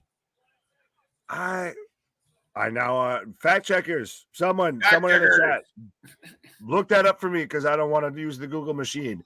But yeah, no, I could have seen him being a fit for Blackpool Combat Club, but I'm surprised to see him with Tully now. And like you said, though, it does very much legitimize. It gets that feeling of that old Heenan family, that old, with Jimmy Hart, to where he's got a collection of, I liked wrestling when you had a few managers and they had a pocket of guys with them, and you all knew they were going to team up, but it gave that bad guy motif, right? Right now, I don't think they do it enough with the women, where there's like a strong group of women that just kick ass. Well, it was a bit like, it was like sports agents, to where, you may have, the starting quarterback for the Carolina Panthers, the Atlanta Falcons, the San Diego Chargers, and, the Seattle Seahawks, all under your agency branch, but they all managed to work together. They all kind of going for the same goal. I like that, to where there's, they all are different parts, different tiers, different levels, different, some's a tag team, some's a singles guy, some's a mid-carder, some's a main eventer, but they all work together, and it spreads it out throughout the card. Yeah. Yeah, no, I mean, and Scott was right, and it's interesting. Yeah, man. Tell us, future Google man, Scott, what's going to happen now? Yeah. I hope Triple H. I'll come back to that. Yeah, so for those who don't know, Jonathan Gresham was predominantly a very babyface character, from what I understand. Like, my recollection, I don't know the last time he was really portrayed as a heel. Well, maybe a fact checker will correct me. That heel or he's worked that Daniel Bryan Danielson, smarmy guy. Up to where he's kind of a babyface, kind of a heel. Like he's one of those guys that takes professional wrestling super seriously. So that's why I thought it would be interesting if he was with Blackpool Combat Club. But now that he's managed to just fully turn heel, he is now the face of I'm going to just call him Tully Blanchard Enterprises. Right. That Tully's total models. Yeah. Tully's total talent. Tully's bullies. So that to me instantly legitimizes that group, that faction. Mm-hmm. Now, just to give everyone an update out there right now, we have the ladies coming to the ring. You got Mercedes Martinez and Serena Deeb. Yeah. Sorry, I was getting caught up in her entrance. But yeah, Mercedes Martinez, Serena Deeb. Who are they fighting? Shit. I like this tag team. Mm-hmm. Does Tony sit there and go, Well, the WWE doesn't have women's tag champions. Maybe listen. How fucked would it be if Sasha and Naomi came in and won the AEW women's tag team championships as the first ever to fucking do it, with their fucking belt still sitting on Johnny Ace's desk collecting dust? I think that's fucking wonderful. I feel like that's a bit of a poison chalice. Like do it. No. Almost as a slap it would in the be face. Interesting, but even NXT can barely do a women's tag division. But we've been seeing a lot of Deeb and Martinez together. Well, I think that we just I feel like every promotion's kind of doing this, just fringe stable of badass chicks. Like we've seen when Nyla Rose and Marina Shafir a lot together too, as well. Like we're halfway getting this tag team formation, so you may not be too far off. But I feel like we're also just getting women's wrestling just kind of getting a much more strong style type edge to it. Yeah, they're just yelling it. They hate each other. This is quite interesting, right? Damien called it too. Nicholas Marquet. What am I fucking parquet? I can't believe it's not butter. Yeah, Marcus. What's that? What? What'd you say? I was talking about the comment right above where you're at. Right. Nicholas Marquet. Like that just makes me instantly think of like parquet. Like I can't believe it's not butter type shit. Right. Oh wow. Here's two. Oh! Yeah, you like that? Yeah. Bulldog camel clutch hold into a running big boot to the side of the face. Damn. I'm like 3 seconds behind you, and that was a nasty boot. Yeah, I like this. The reluctant tag team that are literally one-upping each other, and nobody can stop them because they're both that good. Well, and that they work that stronger style, that they're not coming out, no offense to Bianca Belair, but they're not coming out skipping and twirling their hair, or they're not coming out with a bunch of, glamour and makeup and, pomp and circumstance that, and Deeb already makes them tap out. But yeah, like I was saying, I like that we're now getting, Martinez throws her off of, no, she wants to make her tap out. But I like that we're getting now female competitors that have an actual edge to them of they're trying to outwork and outperform each other versus just, well, I don't like your makeup. Well, you need to lose some weight. Like, you're a bitch. No, you're a bitch. Like, that's just stupid to me. I'd rather see this of, like we've talked about, the potential of Jamie Hayter joining the Blackpool Combat Club, and now Deeb's making tap out in the ring. She jumped her. Sorry to interrupt your point. No, you're good. Said, fuck it, I'm done with this tag team. Right. So now we know who's going to be challenger for the Ring of Honor Women's Championship. Yeah, I just got to finish what I had to join. Right. Now we have Jonathan Gresham talking about joining up with Tully. Folks, let us know. Sorry. What you think about now with Jonathan Gresham pairing up with Tully. And granted, I don't want to point this out, but he is significantly shorter than Tony Schiavone and even Tully. Like, I wanted to kind of point this out during the match that this man could barely get his head above the top rope. He's a little bit like Kevin Hart wrestling, but goddamn is the man a technician and a talented pro wrestler. But I just wish he was a little bit taller. I wish he was a baller. But yeah, I feel like this Jonathan Gresham with Tully, it's a good starting point. It's a good introduction, I guess, to the character of Jonathan Gresham and what he can be kind of in a faction and in a group and everything. And it gives him a chance to grow. And it does make him instantly the main figurehead of that group. It is interesting with that group because they do have Brian Cage. They do have the Gates of Anarchy, the Authors of Anarchy.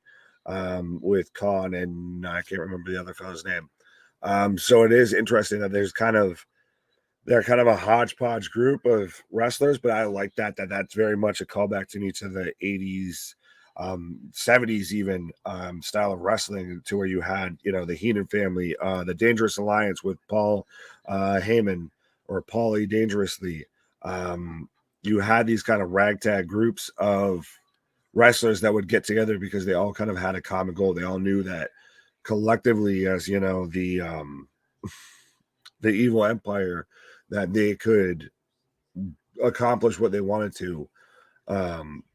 Let me get back to some of these comments.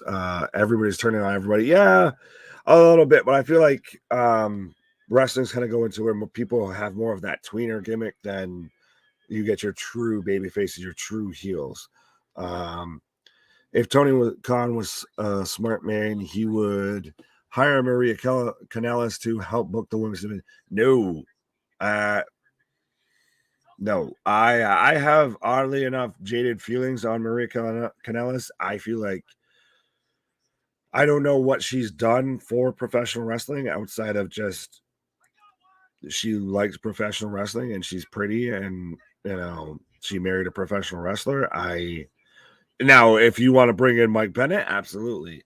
I feel like he's very talented, and I would like to see more of like the Kingdom, or even PCO a bit more in AEW. So especially I'd like to see the whole Honor No More kind of transition towards at least the Ring of Honor version of AEW.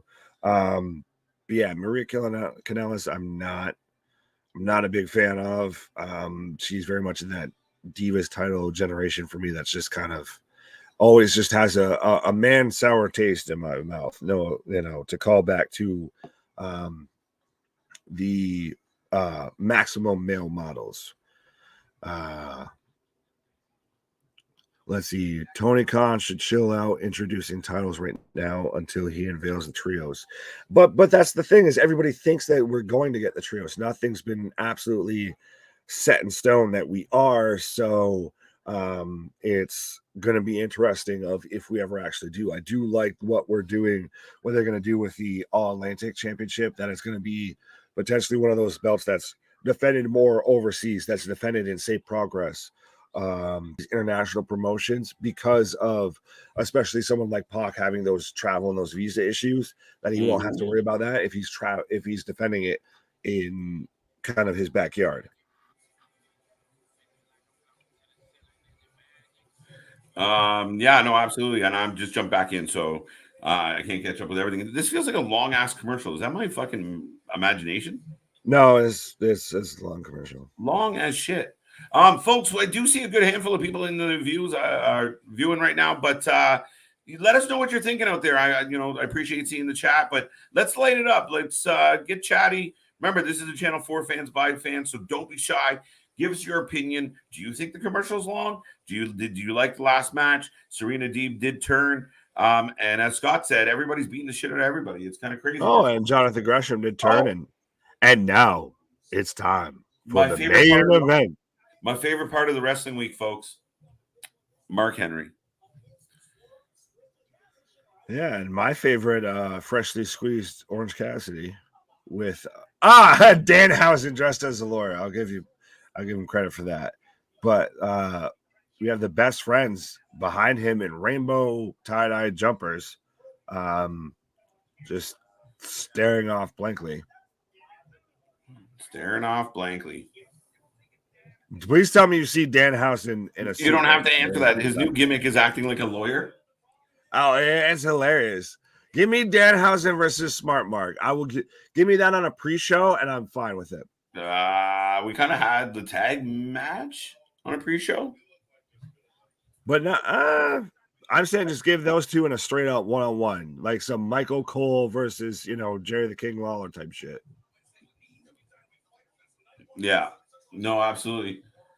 Yeah, Ricky, I'm not going to click on those ones. Sorry, bud. We're going to hide. There we go. Sorry, Ricky. Cool. So now we're getting I'm getting the graphics, or I'm getting the preview for Fighter Fest. So that's this Wednesday. So we had Forbidden Door. Then that following Wednesday, Blood and Guts. This week was nothing. Amen. And now we get 2 weeks of Fighter Fest. Yeah, well, and I just noticed too, we're going to get Jonathan Gresham versus Lee Moriarty for the ROH Championship. I think we were talking about that it was advertised initially for him versus Brian Cage, and now it's going to be him versus Lee Moriarty. So that's going to be interesting. We're going to have Tully in Gresham's corner and Evan Bourne, Matt Sydal in Moriarty's corner. Well, there you go. You know, Damien wants to see Gresham and Moriarty at Death for Dishonor. You're not going to have to wait that long, sir. It's going to be a good match. I think this one is a sleeper for a match of the night next week. Which one? Oh, Gresham. Oh, that's next week? I believe so. Wow, I think it's on a barbed wire death match. And Jackass Society will be suspended in a shark cage. Yes, because we just signed the deal with Discovery, so now we have to tie into Shark Week on AEW. So in case you missed the shark cage, you didn't get your toy box set with WWE, you now can get your AEW one brought to you by Discovery. A couple of weeks leading into my birthday. I mean, we got a barbed wire death match on the 20th, and we're gonna have your whole birthday week's gonna be nuts. It's gonna be an interesting one. Here comes Tony Nese. Your Rampage main event. What's Scott say? What's going on with Hook? I don't fucking know. I think they're kind of just cooling him off for a little bit to. Sure enough. I get that, but where do you keep going with him? He's still green enough that you still need to kind of slow build him a little bit. Yeah, I mean it's early. It's early. He's got lots of matches ahead of him, so I'm not sweating it too hard. But yes, sir. Barbed wire death match, July 20th, 2022. Yes, sir.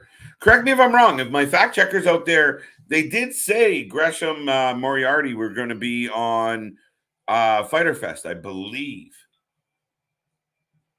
Which to me feels like they're setting up a bigger angle. Here comes Orange. Well, of course, Nick takes a break as Orange Cassidy comes out because Nick's a diehard Orange Cassidy fan. So let us know who you got out there. Danhausen coming out with Orange Cassidy, the best friends staying behind in their rainbow jumpsuits. And we're getting a replay of Osprey and OC from Forbidden Door. Yes. So let us know, folks. Let us know out there. Get in the chat. Let us know who you have tonight. OC or Tony Nese. Danhausen turns on Orange Cassidy.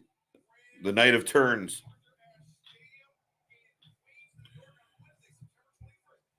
There you go. Next Friday on Fighter Fest. There we go.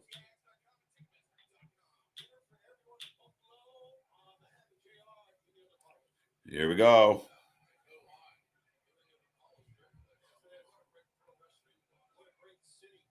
All right. Orange Cassidy getting ready.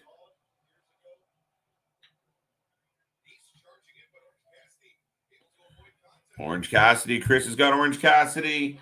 I got Orange Cassidy out there, folks. Come on. We got some predictions. Where's your bold predictions? Oh, nope.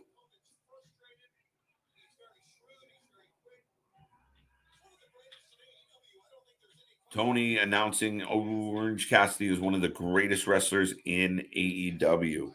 How do you feel about that, Nick? How does that make you feel? Tony thinks he's one of the best in all of AEW, Nick. I know he's not here, so I can talk shit. See if I can get him popping up. OC for Scott. OC for Jason. Pocket power, JR calls it. OC rolls out of the ring, hands in pocket. And as much as people hate this gimmick, it is over. And again, it kind of, for the younger fans, you might have to look this up. For some of the other fans, it reminds me of kind of having the Hurricane on your show. Where you're getting a little bit of comedy away from all the serious wrestling. However, if there's too much comedy, you lose it. Him trying to pin somebody with his hands in his pocket, stupid, bad, not good. But overall, he's over. He really is over. I summoned the beast. Here it comes. Orange Cassidy for the win. Yeah, nobody taking Tony tonight. Tony Nese mocking Orange Cassidy as they battle through, folks. And Orange Cassidy, one of the best in all of AEW. Nah, yeah, that's why I was trying to pop in real quick. I heard that and I'm like, no. Let me fix this real quick. Oh, I know what I did. Yeah, he was not at all one of the best in AEW. He's not one of the best in WWE. He wouldn't be the best in fucking NXT. He wouldn't be one of the best in Ring of Honor. I think he manages to skate by on a somehow over gimmick, and because you expect nothing out of him, that when he actually does something, you're impressed. He actually had the match of the night with I understand that, but he's also in there with one of the greatest in the ring. And also, like I said, it's one of those a bit of that when you don't anticipate something from anybody, that when they actually do something, you're like, oh, hey, holy shit, you did something.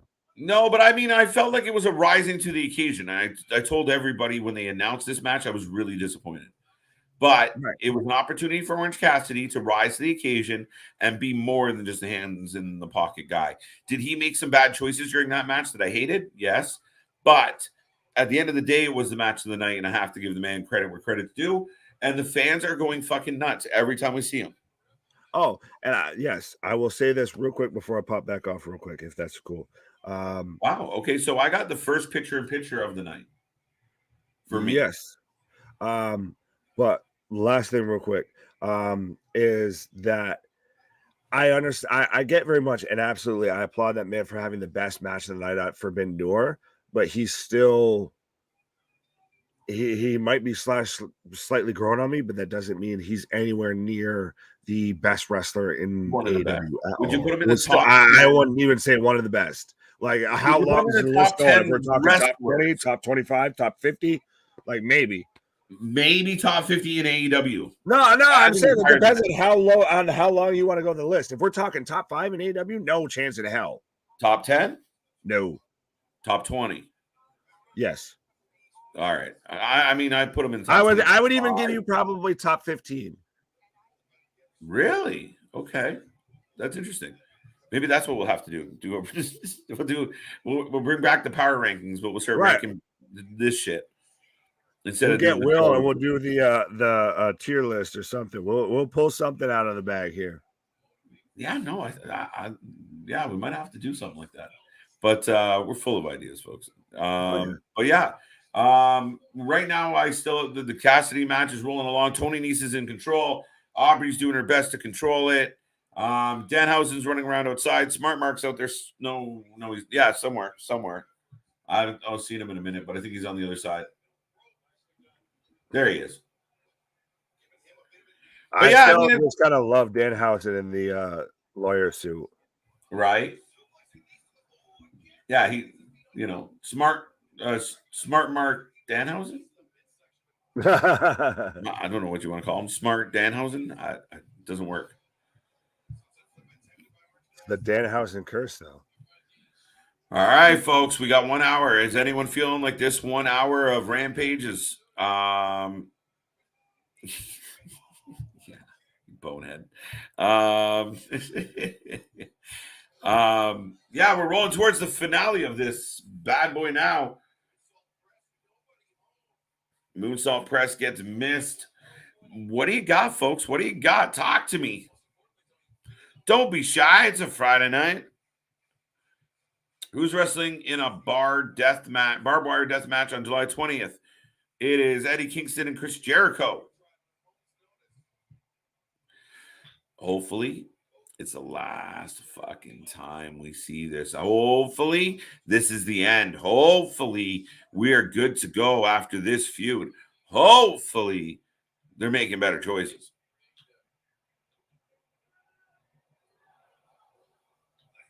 Oh, Nese up. Nice. Not right on target, Excalibur, but nice try. Anyone else hate Excalibur or dislike Excalibur? Who's wrestling? Yeah. Yep.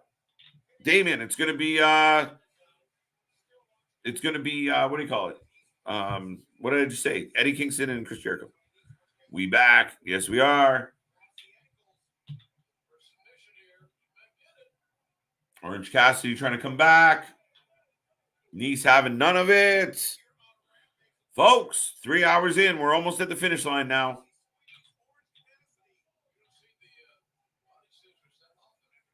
Tony Nese has those body scissors locked in.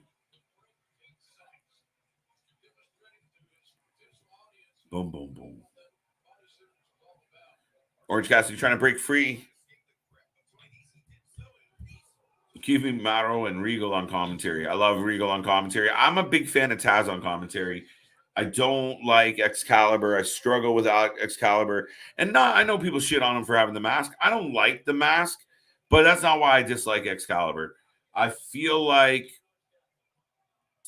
he doesn't do a great job. I think it's that simple for me. I don't like him. He doesn't pull me in.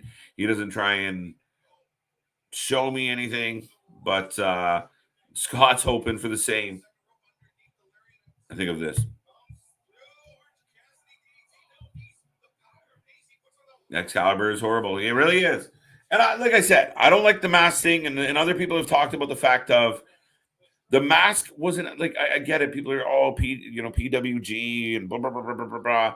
But to me, it was irrelevant. You just take the mask off. And even when they do like the build-up packages, the road to whatever, and they're doing the interviews, and there's JR and there's Tony, and they're clipping to the wrestlers, and then all of a sudden they clip to Excalibur, and he's like, so-and-so is one of the best wrestlers in the company, but he's wearing the mask. It looks stupid because it doesn't mean anything. It's not like it's Rey Mysterio sitting there, and you're like, okay, I'm good with this. Take the mask off. Be respected. Be understood. I don't like the tone of his voice. I don't like how he oversells shit. He oversells the wrong shit. I don't have much good to say about Excalibur overall. And Excalibur and JR, I don't think work well together. JR still kills me. I love JR, but you definitely see he's at the point of his career where he just kind of lets things out of his mouth. Excalibur talks too fast. At times he does. I don't think Excalibur does a good job of educating the fans on what the story or what's happening is trying to tell us.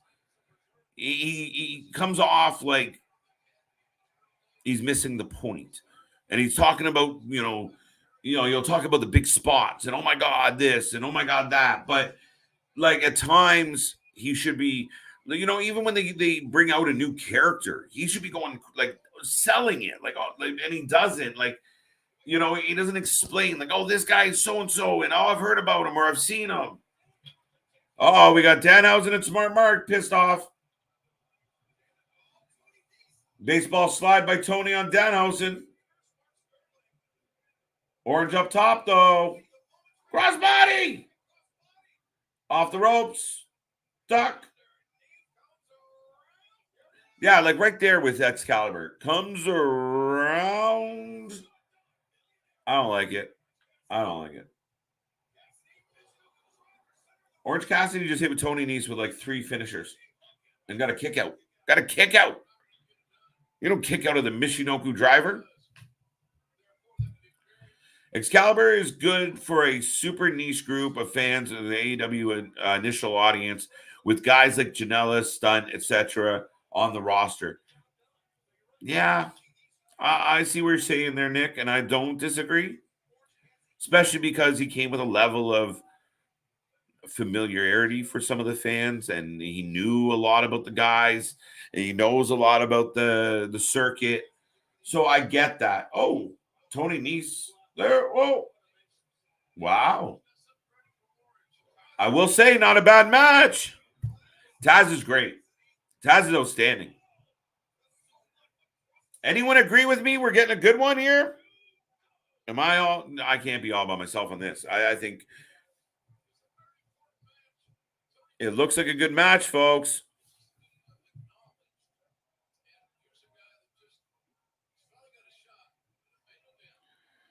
Boom, boom, boom, boom, boom, boom, boom, boom, boom, boom, boom, boom, boom. Crowd's cheering.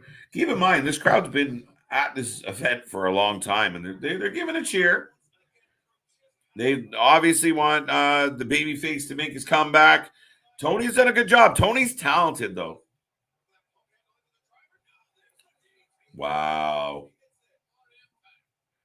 Big DDT by Orange. Back up. A second DDT.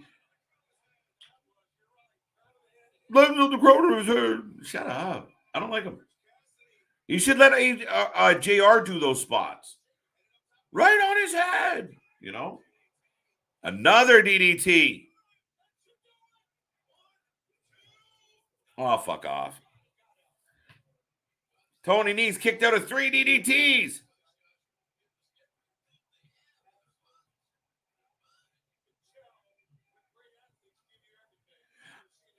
Yeah, I think we could do without Tony on commentary as well. Tony's kind of like the hype man, though. Not even the color guy. He's more like just the hype man. I just think at times that Excalibur's the voice of the excitement, and I don't like it. I think they should, like JR, okay, when there's a big moment, JR, start doing your thing. I don't think, I think Excalibur doing it falls flat. Yeah, I fully agree with that. And JR's kind of didn't miss flat himself. Like we've had issues with him and I get the health reasons behind it, but I feel like they kind of we need to two count. We need to redo AEW's commentary because, like I said before, Excalibur was there pretty much for a niche audience. He was there at the start of the company, and now they've grown enough and they've brought enough. We've talked about it. They brought in ex-WWE guys. They need to up that value, that production value. They need to feel bigger than what they do now. Yeah. This has been a great match. I mean, Tony Nese just hit an amazing sit-down driver. Unbelievable. Now he's up going for the knee, and he misses, of course. But smart Mark. You know, smart Mark. Now we get down Danhausen. Oh, I'd be distracted. I don't like when the ref gets distracted by like something, you know. I guess that was just a straight like Mortal Kombat Street Fighter dick punch. The best part was because you're slightly ahead of me. You said dick punch as it happened. Right on cue. Dick punch. I wish I had that recorded. Hadouken. Yeah. Oh! Superman punch. As expected. Great match, though. Great match. Yeah, he puts on good matches. It's the gimmick that kills it for me, I guess, at this point. I understand. And I mean, like I said on on Forbidden Door or during Forbidden Door, when the guy lays on another man to pin him for a victory and he keeps his hands in his pocket, not a good spot, not a good choice. You're pushing the gimmick. But yeah, that was too much for me. That hands up in the air and he goes to put it in his pockets and the whole fan goes with him like, oh, and listen, you can't even be mad about the kicks. Like, I mean, we're the same fan base that cheered for like Sweet Chin music. It was stupid, but we liked it. But that Sweet Chin music's better than just tapping somebody's shins. But it's the same vein of that gimmicky moment where you're like, this is complete gimmicky. You're pushing me with that one. You're pushing me comparing Sweet Chin music. The kicks. I don't think it's in that same vein. Oh, and we're ending with Danhausen with the glasses on, and Orange Cassidy with the tie. So that's now Orange Cassidy's spot is to put the glasses on whoever he's in the ring right. with. Yeah, that's usually the move. Yes, that's it. Rampage is in the books. which is confusing because I'm getting a commercial for Rampage right after Rampage. I just watched it. In DC. Ladies and gentlemen out there right now still watching, let us know out there what. Oh shit, it just came right back on. Wait, what? All right, folks, we are here for the second edition. No, I'm just kidding. I got Eddie Kingston and Takeshita back in the ring. No shit. Hold on. Takeshita? That's what Excalibur keeps saying. Takeshita. Right. Well, it sounds like a maximum male model. Takeshita. Yeah, you just said it again. Takeshi 6'9". Oh shit. I don't see any ratings in the chat yet, folks. What do you got out of 10 on Rampage? 1 hour of AEW tonight, 2 hours of SmackDown. The win for me goes to Rampage. Yeah, I'm surprised we didn't get any Vince though on SmackDown, to be honest. I told you he's in a different pickle now. It was cute when he still had some say, some input, some control, but now he's in a different animal. And now I think they'll catch heat. They'll catch too much of a bad angle. Like when he came out the last few nights, we were like, all right, we all kind of assumed that, he's an old rich fuck that was probably doing this shit. None of us were stunned that it happened.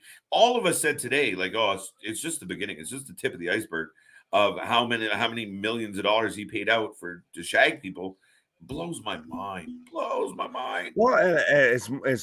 it goes back into that of is paying to cover up sexual misconduct and sexual harassment. It's not right. It's not like he was getting escorts or he had an affair, and so he gave the woman that he was having an affair with these lavish gifts or whatever. This was, I did something I shouldn't be doing, like sending unsolicited nude pictures.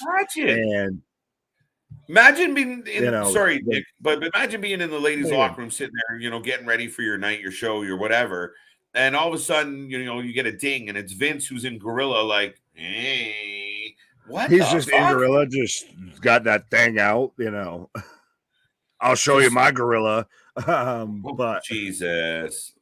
But no, I think that's where this gets to where it's crossing the line, and this is a very much a understated at this point black mark and black eye in professional wrestling, in that this is covering up sexual misconduct. This is covering up sexual harassment. This isn't. Yeah, and that's why you can't see an affair. This is. I'm paying you hush money just so you don't let the world know how much of a creep I am. No, and that's the thing, right? Like, that's why we can't see him. And I don't think he's in a position anymore to say to the powers or to the board or to creative or to anybody, I'm going out there. Even if he still is backstage, which he shouldn't be, I don't think. But I don't believe he is. But I can't confirm or deny that. He could be in costume for all I fucking know.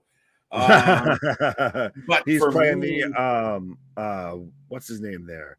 The one that was with Miro that just sits in the front row with the box on his head. Yeah, Capian. Yeah. Sapien. Sapien. Capian. Fuck. I can speak, I swear to God. We got a lot of 8s kicking around. Look, people liked Rampage. Really? I give it a 6. It was all right to me. It kind of treaded water.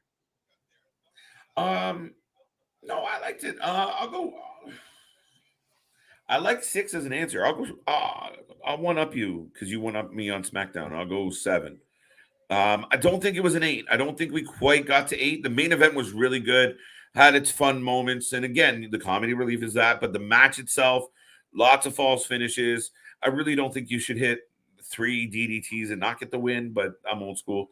Oh, to me, it had the same issue that SmackDown had of the best thing that happened on the show was the first segment.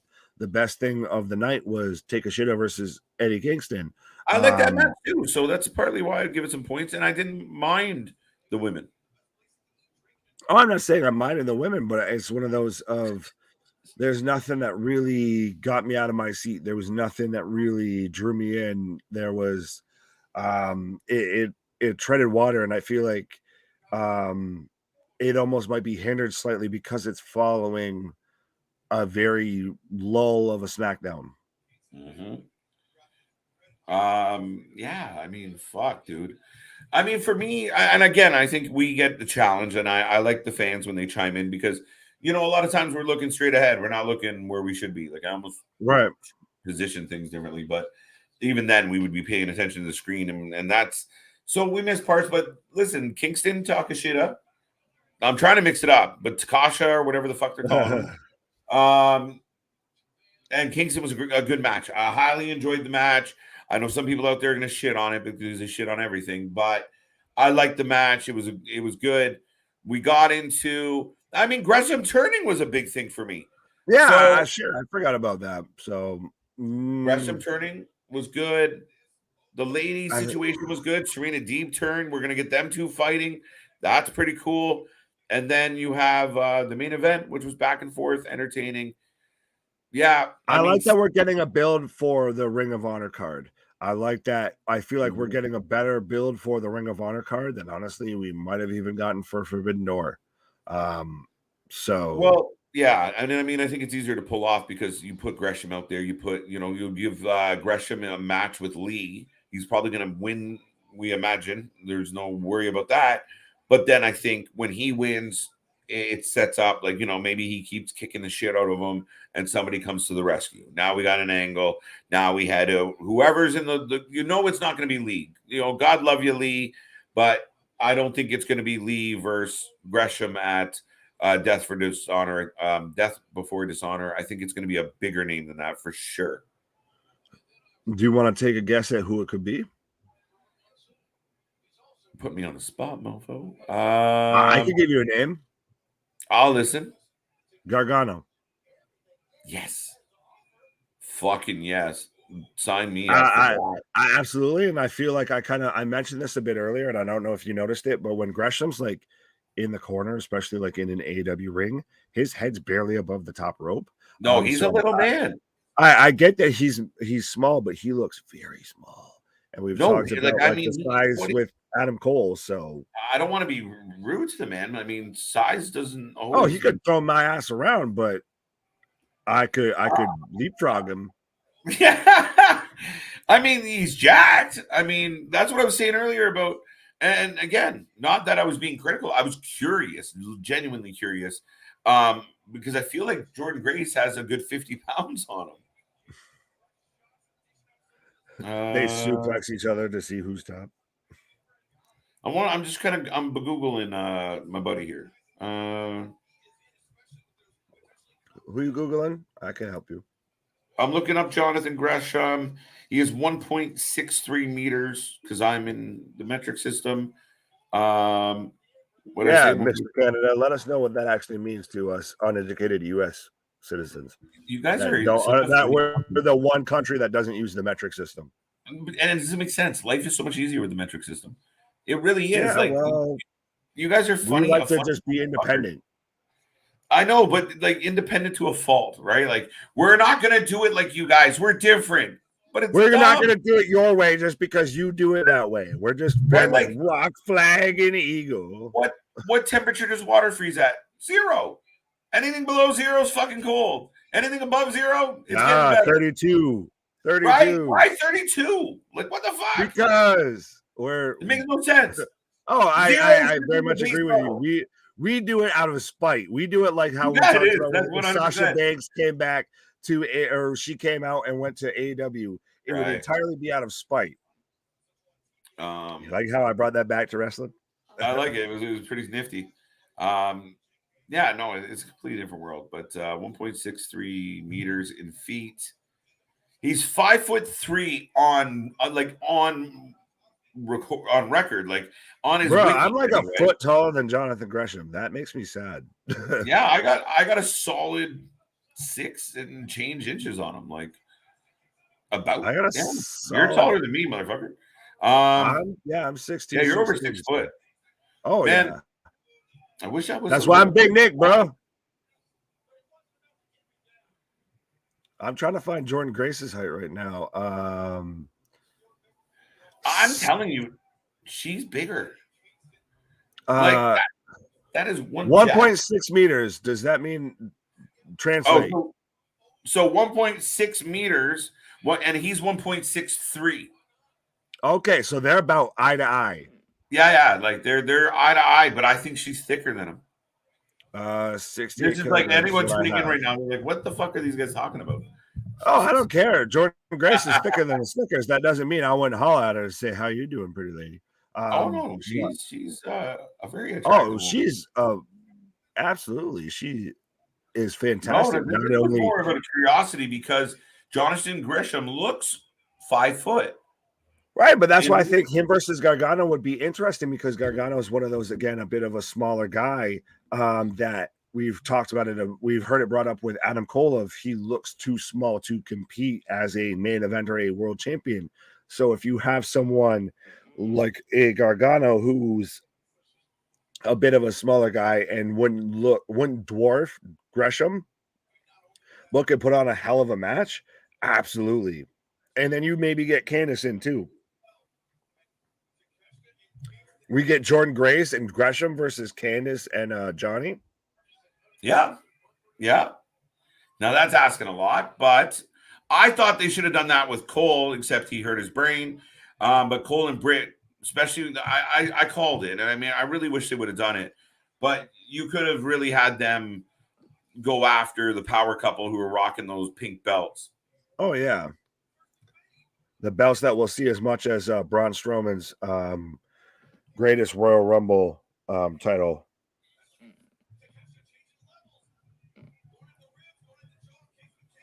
There we go. Sorry, I got caught up in the match I've already seen. I gave it an 8 because that's a very good point, Scott. I mean, I completely agree that there was angles involved here, right? Yeah, but that's why it's tricky always when it comes to shows like that of if they're setting up for a match I really want to see, I guess they kind of get points for that. But if they're setting up for a match that it's like, shit, I wish I was seeing that versus what I'm seeing right now, then you kind of lose some points.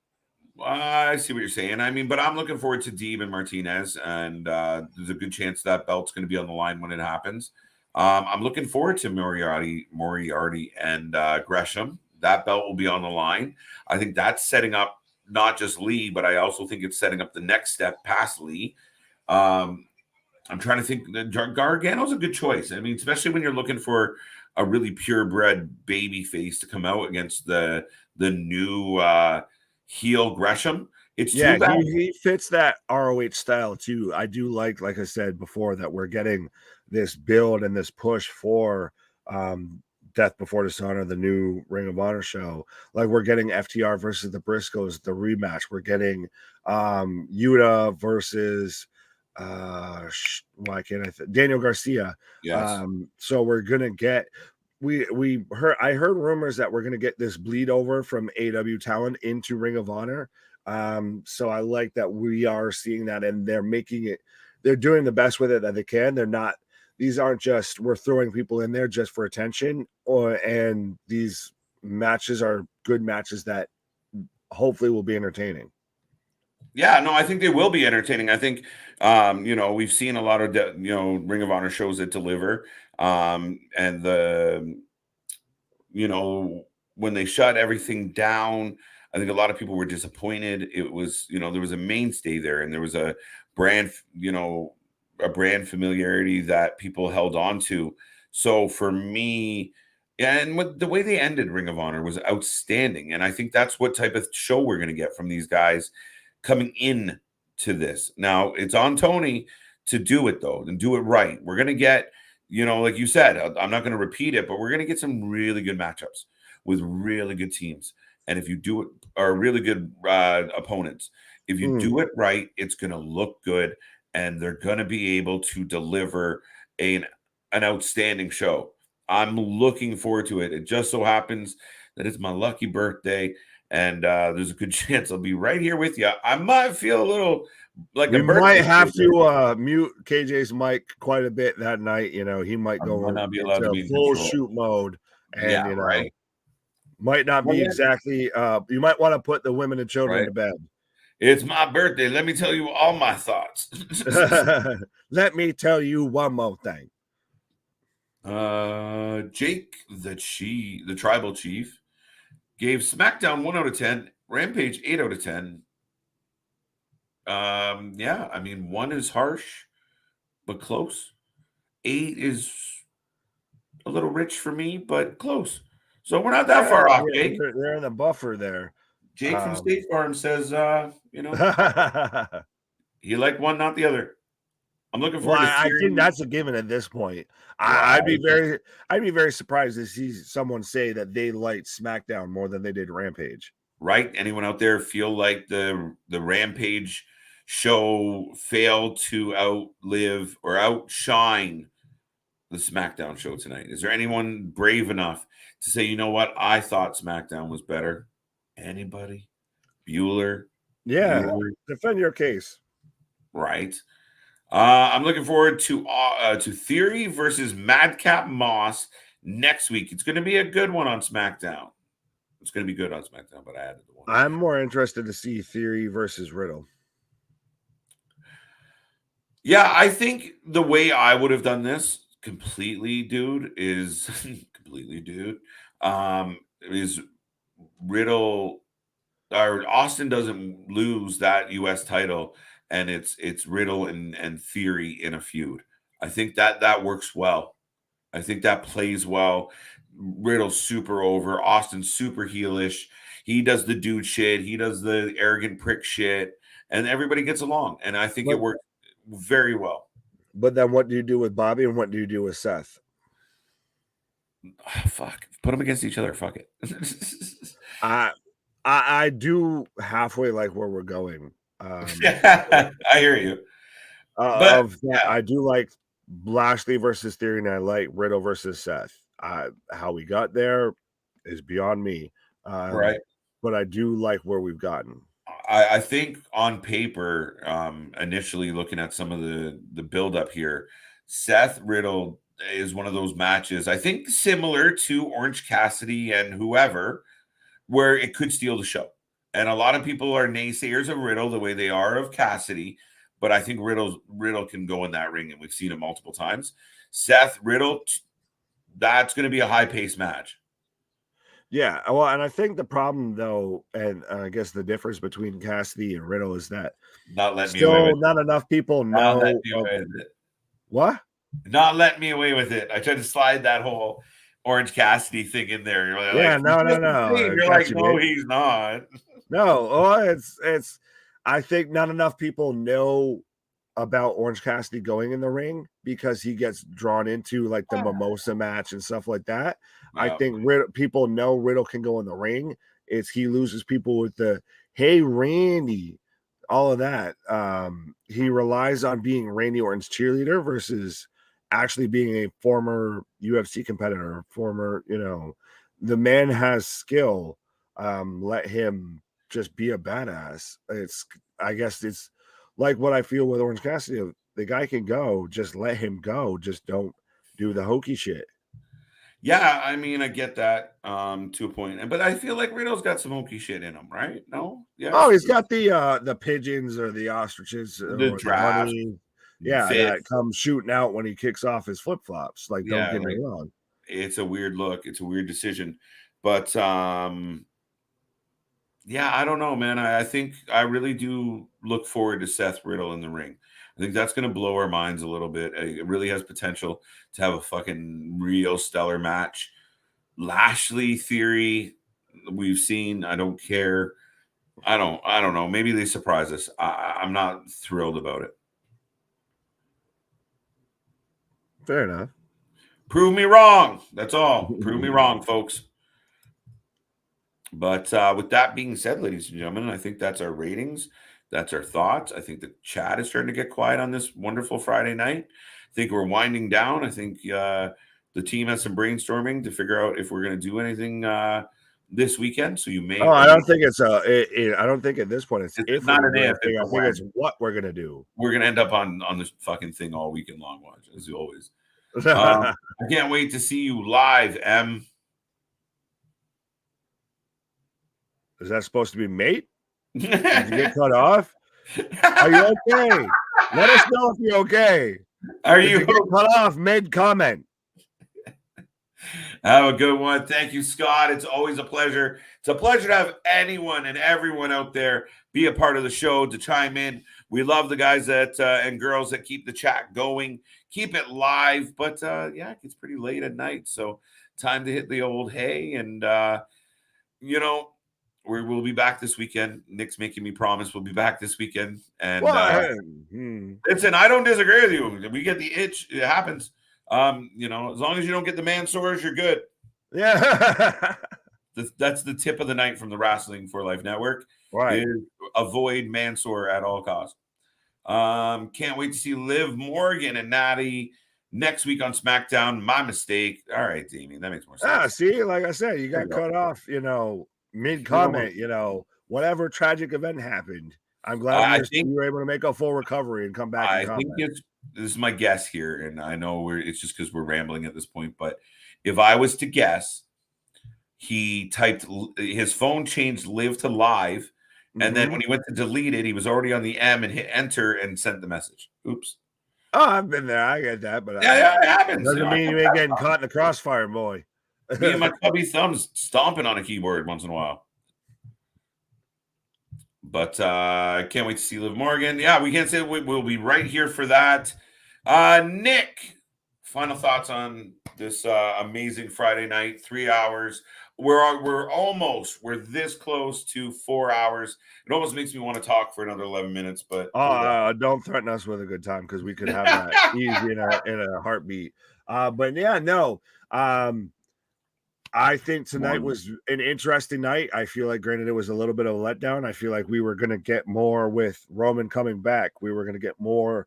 We had the whole Vince news, and I know it would have been a clusterfuck if he came out and cut a promo or just did the then now together forever, whatever. But I still thought like we might have gotten that because it's Vince McMahon. If the man could fucking live stream everything that he does, I bet you he probably would. Well, he could. Why wouldn't he then? I disagree. I think he doesn't want to live stream anything he wants to fucking do. No, the man wants attention. The man got investigated for initially paying $3 million in hush money and came out on SmackDown and then turned around and was skipping off the fucking ring steps on Raw. No. If he wanted everyone to know what he was up to, there would be at least 5 less NDAs out there.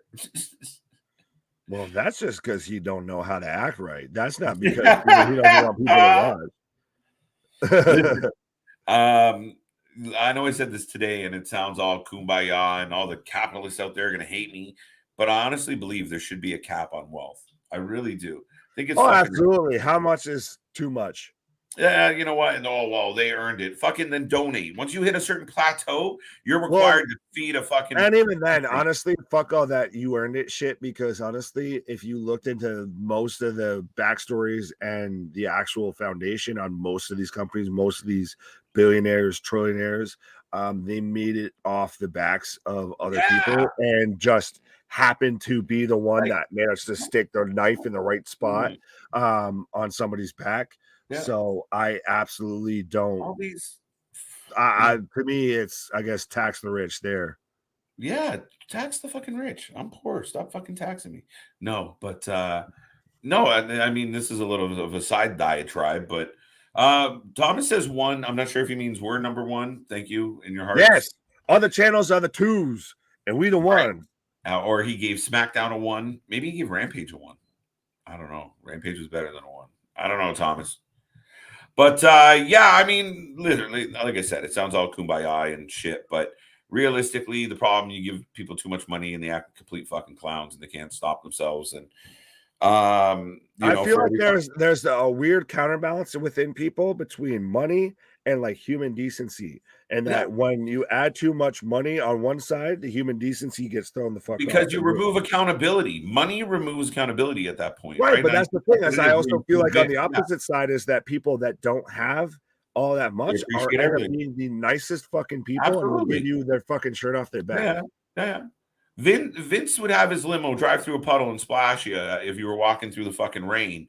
And you could bump into a homeless man that would give you part of his cardboard box to help you out.